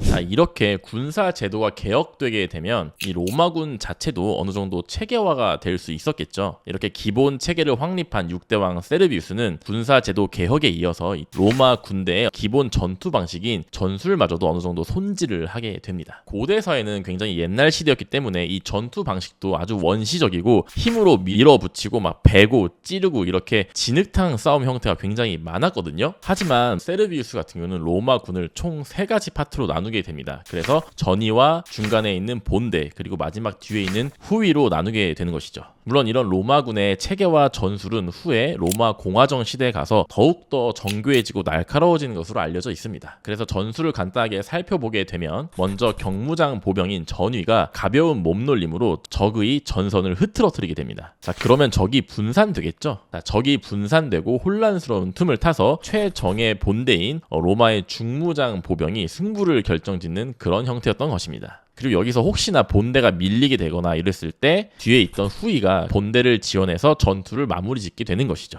마지막으로 1계급에 속하던 그 말을 타는 기병 같은 경우는 기동력이 굉장히 좋잖아요. 그래서 빠르게 기동전을 하면서 여러 가지 상황에서 적재적소로 쓰이게 되는 것입니다. 예를 들면 적의 후위로 돌아가서 뒤를 치거나 아니면 기습을 하는데도 유용하게 쓰일 수 있고, 또 아니면 우리 편이 굉장히 공경에 빠져있는 그런 지점에 빠르게 달려가서 헬프를 할 수도 있겠죠. 이렇게 여러 가지로 활용도가 높은 것이 기병이었습니다. 사실은 그냥 막타 딱 치는 그런 애들 아닌가요? 자, 이렇게 세르비우스의 어떤 전술 확립 덕분에 로마군은 고대 사회에 치고 굉장히 앞서가는 전투 방식을 확립하게 되는 것이죠. 당연히 로마는 주변 부족들과의 어떤 전투나 전쟁에서도 연전연승을 하게 되는 결과를 낳게 됩니다. 자, 이렇게 선왕의 유지를 잘 이어받아서 현명했던 세르비우스는 로마를 44년간 안정적으로 통치를 하게 됩니다. 자, 현명했던 6대왕 세르비우스에는 2명의 딸이 있었다고 합니다. 그리고 재미있는 점은 이 두 딸의 성격이 정반대였다는 것이었어요. 첫째 딸은 아버지 세르비우스를 닮아서 굉장히 성격이 온화하고 겸손했다고 합니다. 두 번째 딸인 동생의 성격은 어땠을까요? 감이 좀 오시죠? 그렇습니다. 둘째 딸은 성격이 굉장히 음험하고 탐욕스러웠던 것으로 알려져 있습니다. My precious. 응? 이렇게 성격이 매우 상반되었던 세르비우스의 두 딸은 어디로 시집을 가게 되었을까요? 바로 선왕이자 로마를 개발시켰던 5대왕 타르퀴니스의 손자들에게 시집을 가게 됩니다. 자, 근데 여기서 좀 재밌는 사실이 하나 있는데, 이 타르퀴니스의 손자도 두 형제라고 알려져 있습니다. 그리고 여기도 마찬가지로 성격이 굉장히 반대였던 것으로 알려져 있습니다. 그래서 이쪽 집안은 반대로 형이 탐욕스럽고 음험한 성격이었고 동생이 온화한 성격이었던 것으로 알려져 있습니다. 한쪽은 온화한데 한쪽은 탐욕스러운 일을 어찌할꼬. 아무래도 서로 섞이게 해서 성격을 좀 융화시켜 봐야겠다. 이렇게 해서 서로 성격이 정반대인 남녀가 각각 결혼을 하게 되는 것입니다. 자, 이 두 커플의 결혼 생활은 과연 세르비우스의 바램대로 각자 조화를 이루며 살아갔을까요? 안타깝게도 이 두 커플의 결혼 생활은 비극을 맞이하게 됩니다. 먼저 각각 온화했던 성격으로 알려진 첫째 딸과 남동생, 이 둘은 먼저 원인을 알 수 없는 죽음을 맞이하게 됩니다. 자, 그리고 탐욕스러운 성격을 가졌던 둘째 딸 툴리아와 첫째 형이었던 타르퀴니스는 아마 서로의 코드가 맞아서였을까요? 결혼을 한 뒤에도 이 둘은 몰래 뒤에서 만나던 내연 관계였던 것으로 알려져 있습니다. 그리고 각각의 그 온화했던 배우자들이 사망을 하자마자 둘은 놀라지도 않고 아주 신나서 결혼을 다시 하게 되는 것이죠. 이래도 될까요? 막장 느낌이 약간 드는데요. 자, 그리고 희대의 악녀라고 훗날 불리게 되는 둘째 딸 툴리아는 이제 새로 생기게 된 그 탐욕스러운 남편에게 다가가서 속삭이게 되는데요. 이 남편의 이름은 타르퀴니스였는데요. 이 타르퀴니스란 이름이 사실 5대왕 선왕과 이름이 똑같잖아요. 그래서 나중에 훗날 음험한 남편인 타르퀴니스는 사람들이 거만한 타르퀴니스라고 부르게 됩니다. 그래서 그 이름은 타르퀴니스 페루부스라고 하는데, 페루부스라는 단어가 거만한이란 뜻이라고 해요. 그리고 희대의 악녀라고 불리게 되는 둘째 딸 툴리아는 자신의 새로운 남편인 타르퀴니스에게 다가가 속삭이게 됩니다. 타르퀴니우스, 당신은 할아버지의 고귀한 피를 이어받은 왕족이잖아요. 출신도 미천한 세르비우스가 계속 왕위에 앉아있는 것을 보고만 있을 건가요? 나는 당신이 아무것도 하지 않는다면 평생 졸부로 무시하겠어요. 흥! 자, 이렇게 해서 남편인 거만한 타르퀴니스의 가슴에 어두운 야망이 드리워지게 되는 것이죠. 아, 딸이 아버지를 무시하며 몰아내려고 하다니 진짜 말세네요. 에휴. 어두운 야망이 드리워진 거만한 타르퀴니스는 할아버지인 5대왕 선왕 시절에 중용되었던 에트루리아 계열의 원로원 의원들을 몰래 찾아다니기 시작합니다. 보통 음모를 꾸밀 때 이렇게 뒤에서 몰래 유력자들을 찾아다니잖아요. 세르비우스 몰래 자신을 지지해줄 귀족 세력들을 포섭하러 다녔던 것이었습니다. 그리고 이렇게 뒤에서 준비를 마친 거만한 타르퀴니스는 자신의 추종 세력들을 몰래 무장을 시키고 원로원 연단에 올라가서 연설을 시작하게 됩니다. 존경하는 시민 여러분, 우리는 언제까지 근본과 출신도 없는 세르비우스를 왕으로 모실 겁니까? 5대왕 타르퀴니스의 고귀한 혈통을 이어받은 제가 이제 왕위를 물려받도록 하겠습니다. 와! 자, 노년의 세르비우스는 이 소식을 듣자마자 당연히 깜짝 놀랐겠죠. 그 준비도 제대로 못한 채 허겁지겁 타르퀴니스가 있는 연단으로 달려오게 됩니다. 그러나 곧 준비하고 있던 타르퀴니스의 자객들에게 딱 칼을 맞게 됩니다. 그래서 부상을 입은 채로 비틀비틀 거리면서 결국은 길가에서 쓰러져서 방치가 되게 되는데요. 자, 근데 여기서 굉장히 충격적인 일이 발생하게 됩니다. 길가에 쓰러져서 숨만 쉬고 있는 세르비우스에게 한 마차가 지나가게 되는데요. 이 마차가 세르비우스를 피해서 가는 것이 아니라 그냥 그 세르비우스 왕을 굉장히 빠른 속도로 그대로 밟고 지나가 버린 것입니다. 그것도 굉장히 빠른 속도로. 그리고 나서 마차가 멈추게 되고 그 마차에서 한 여자가 내리게 되는데 바로 그 여자가 세르비우스의 둘째 딸인 툴리아였던 것이죠. 진짜 해도 너무한 거 아닙니까? 패륜이 따로 없네요. 쾅! 이렇게 해서 정말 현명하고 겸손했던 노예 출신의 왕으로 알려진 세르비우스는 말년에 자신의 딸과 사유에게 정말 비참한 최후를 맞이하게 되는 것입니다. 이렇게 음험하게 세르비우스를 죽인 거만한 타르퀴니스는 원로원의 승인과 민의 가결 등을 모두 무시한 채 스스로 왕을 선포하게 됩니다. 이것은 당연히 로마 왕정의 기존 절차나 시스템을 모두 무시한 행동이었죠. 또한 거만한 타르퀴니스는 이대왕 누마가 해산시켰던 근위병을 아주 강력하게 부활을 시키게 됩니다. 항상 왕의 주변엔 정말 단단하게 무장을 했던 근위병들이 눈을 부릅뜨고 서 있게 되는 것인데요. 이렇게 되면 당연히 주변 사람들은 공포감을 느끼게 되겠죠. 그리고 역시나 이 거만한 타르퀴니스는 선왕이었던 세르비우스의 공식적인 장례식 같은 거를 모두 금지시키고, 그리고 선왕 세르비우스와 가까웠던 원로원이나 귀족들을 모두 죽이고 숙청을 하는 작업을 진행합니다. 사실 선왕인 세르비우스는 이 거만한 타르퀴니스에게 자신의 딸도 직접 내어주게 되고 또 이 자신의 5대 왕의 손자잖아요. 그렇기 때문에 거만한 타르퀴니스에게 굉장히 호의도 베풀고 아꼈다고 알려져 있었습니다. 그런데 이 모든 걸 무시하고 오히려 뒤에서 세르비우스를 죽이고 자신이 혼자 거만하게 왕위에 오르게 된 것이죠. 정말 배은망덕한 놈이라는 생각이 절로 드는 순간입니다. 자, 이렇게 로마 왕정의 모든 절차와 관행을 무시하고 굉장히 패륜적인 방법으로 왕위에 오른 타르퀴니스는 그 왕의 자리가 상당히 불안정했겠죠. 때문에 이 거만한 타르퀴니스는 이 불안정한 왕권을 강화하기 위해서 사람들의 관심을 외부로 돌리는 시도를 합니다. 바로 전쟁이죠. 이렇게 정치가 불안정할 때 관심을 외부로 돌리는 사례는 상당히 많이 있는데요. 저는 또 한번 강력한 사례가 떠오르게 되는 것 같습니다. 딱 한 명의 인물이 또 생각이 나는데요. 혹시 누군지 아실까요? 바로 도요토미 히데요시입니다. 요즘 이 친구 자꾸 등장하네요. 하하. 자, 도요토미 히데요시 역시 당시 일본의 전국이 약간 불안정한 상황을 해소하기 위해서 관심을 외부로 돌리기 위해 임진왜란을 일으킨 것으로 알려져 있죠. 물론 결과는 참담했지만요. 자, 이렇게 도요토미 히데요시와 비슷하게 이 거만한 타르퀴니스 역시 실리적인 외교와 또 뛰어난 전쟁 실력을 바탕으로 주변 부족들을 제압해 나갔다고 합니다. 이렇게 주변 부족들이 제압되게 되면 자신의 어떤 대의 명분도 조금은 더 올라가게 되겠죠. 그리고 타르퀴니스는 이런 전쟁의 승리를 통해서 자신의 힘을 과시할 수 있게 되잖아요. 이 강력한 힘을 바탕으로 로마 내부에서는 또 강압적인 방식으로 정치를 진행했다고 합니다. 그렇게 해서 자신의 뜻을 거스르게 되면 바로 그냥 죽이고 재산도 몰수하고 이런 식으로 굉장히 강압적인 독재 정치를 진행하게 된 것이죠. 자, 이렇게 강압적인 독재 정치가 계속 진행이 되면 당연히 민중들의 마음속에는 불만이 쌓이겠죠. 그래서 이렇게 민중들의 불만이 나날이 높아가던 이 타이밍에 로마 왕정을 뒤흔든 또 하나의 사건이 일어나게 됩니다. 거만한 타르퀴니스에게는 3명의 아들이 있었던 것으로 알려져 있습니다. 그 중에 3번째 아들이 있었는데 그 3번째 아들의 이름이 섹스투스였어요. 이름이 조금 민망한데요. 사실 라틴어로 섹스투스란 단어는 6번째라는 뜻이라고 합니다. 문제는 이 셋째 아들 녀석이 남의 여자를 탐하게 되는 일이 발생을 하게 되는 것입니다. 그것도 다름 아닌 자신의 친척의 부인을 좋아했던 것이죠. 이 집안은 원래 이렇게 막장인가요? 친척의 이름은 콜라티누스였고 그 콜라티누스의 부인의 이름은 루크레티아였습니다. 그 당시 루크레티아는 굉장히 현명하면서도 아름다운 여인으로 소문이 자자했다고 하는데요. 그리고 드디어 남편 콜라티누스가 어느 날 전쟁터에 나가서 집에 자리를 비우게 되는 날이 발생을 하게 됩니다. 섹스투스는 이 기회를 놓치지 않고 비어있는 콜라티누스의 집으로 친척 방문을 핑계로 찾아가게 되죠.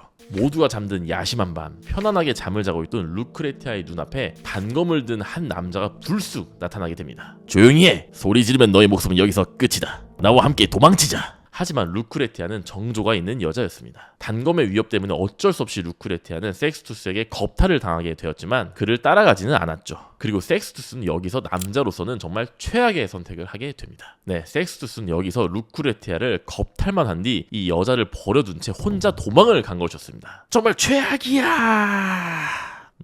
홀로 남겨진 루크레티아는 조용히 아버지를 찾아가게 됩니다. 그리고 그의 남편인 콜라티누스와 그의 동료들도 모두 불러서 사람들을 자신의 앞에 이렇게 모으게 되는 것이죠. 루크레티아는 이 많은 사람들 앞에서 자신이 당한 모욕을 정말 상세하게 고백을 합니다. 그래서 사람들이 이런 이야기를 듣고 굉장히 많이 놀라있는 이 상황이 연출이 되겠죠. 그 상황에서 루크레티아가 갑자기 품에 있던 은장도로 탁 꺼내게 됩니다. 반드시 제 복수를 맹세해 주세요. 신이시여, 부디 저를 고통 없이 가게 하옵소서. 이렇게 루크레티아는 자신의 가슴에 칼을 꽂으며 장렬하게 사망을 하게 되는 것이죠. 당연히 이 장면을 보고 루크레티아의 아버지와 수많은 사람들이 놀라고 절규를 하게 되겠죠. 그리고 이 많은 사람들은 루크레티아의 외침대로 타르퀴니스의 셋째 아들인 섹스투스를 복수를 할 것을 맹세하며 루크레티아의 시체를 가지고 포로 로마노로 가게 됩니다. 이 루크레티아의 유해는 포로 로마노 광장에 모든 시민들이 지나가면서 볼 수 있는 그 장소에 안치를 하게 되는 것이죠. 자, 이렇게 해서 타르퀴니스의 왕의 아들이 정말 심각한 만행을 저질렀다는 소문이 삽시간에 로마 전역으로 퍼지게 되는 것입니다. 마침 로마 시민들 역시 이 거만한 타르퀴니스의 독재에 불만이 쌓일 대로 쌓인 상태였겠죠. 자, 이렇게 급박한 상황 속에서 또 하나의 남자가 나타나게 되는데요. 그의 이름은 바로 데키우스 유니우스 브루투스. 로마 이름은 정말 어렵습니다. 자, 이 브루투스란 남자는 사실 이 루크레티아의 남편이었던 콜라티누스의 동료로도 알려져 있습니다. 브루투스는 자신의 아버지 또한 이 거만한 타르퀴니스에게 숙청을 당하고 재산을 뺏겼기 때문에 일종의 거만한 타르퀴니스에게 복수심도 갖고 있었다고 알려져 있습니다. 브루투스가 이제 포로 로마노 광장에서 루크레티아의 시체를 안치한 채 연설을 시작하게 됩니다. 시민 여러분, 언제까지 독재자의 밑에서 굴복하며 살아야 합니까? 1대 왕 로물루스의 건국 이래 우리 로마는 언제나 시민들의 의견을 존중하며 나라를 이끌어 왔습니다. 하지만 저 거만한 타르퀴니스는 음험하게 왕위를 차지했고 우리의 자유를 억압하고 있습니다. 이제는 그의 아들마저 이런 만행을 저지르고 말았습니다. 법과 질서를 존중하는 로마를 우리 손으로 되찾읍시다. 브루투스는 빠르게 민회와 원로원을 소집해서 투표와 절차를 진행하도록 합니다. 그리고 이런 절차를 통해서 거만한 타르퀴니스의 폐위를 가결하게 되는 것이죠. 사실 이때는 굉장히 타이밍도 절묘했었는데 당시 이런 상황이 급박하게 돌아갈 때 하필이면 거만한 타르퀴니스는 전쟁에 나가 있어서 로마 내부의 사정을 빠르게 대응할 수 없었다고 알려져 있습니다. 그리고 이런 섹스투스의 만행이 삽시간에 소문이 퍼져나가면서 이 로마 시민들은 동요를 하게 되고 또 로마 시민들은 로마 군대이기도 하잖아요. 이 로마 군대 역시도 이 소식을 듣고 자진해서 해산을 한 사람도 있고 로마로 돌아가 버린 사람들도 생기게 되면서 타르퀴니스는 병력을 가동할 수 없게 되는 것이죠. 결국 타르퀴니스는 어쩔 수 없기 때문에 로마로 돌아가는 것을 포기하고 자신의 기반 세력이 남아있던 에트루리아 계열의 도시로 망명을 떠나게 됩니다. 이로써 로마 왕정은 이 거만한 타르퀴니스를 마지막으로 최후를 맞이하게 되는 것이죠. 로마는 이후에 왕을 뽑지 않는 공화정 체제로 새로운 시대를 시작하게 됩니다. 때는 기원전 509년 로마 건국 244년 만의 일이었습니다. 자, 이렇게 해서 로마 왕정 시대가 드디어 막을 내리게 되었는데요. 마지막 7대 왕 거만한 타르퀴니스의 악행 때문에 사실 로마 왕정의 이미지가 조금은 나쁘게 느껴질 수도 있습니다. 하지만 사실 로마의 왕정 시대는 정말 힘이 약하고 아주 작은 신생국가였던 로마가 어려운 환경 속에서도 정말 차근차근 발전을 했던 굉장히 중요한 시기였습니다. 보통 신생국가는 힘이 약하기 때문에 결속력이나 또는 단합력도 부족하기 마련이거든요. 그래서 이런 경우에는 사실은 한 명의 지도자에게 권력이 집중되는 이런 왕정 시스템이 분명히 유리했던 부분도 있었습니다. 힘을 한 군데로 모아야 더 살아남을 수 있는 그런 부분이 있었을 것이니까요. 그리고 로마 왕정 시대는 마지막 7대 왕을 제외하면 나머지 6명의 왕들이 각자의 개성과 능력을 10분 발휘했던 어떻게 보면 굉장히 행운을 누렸던 시기였습니다.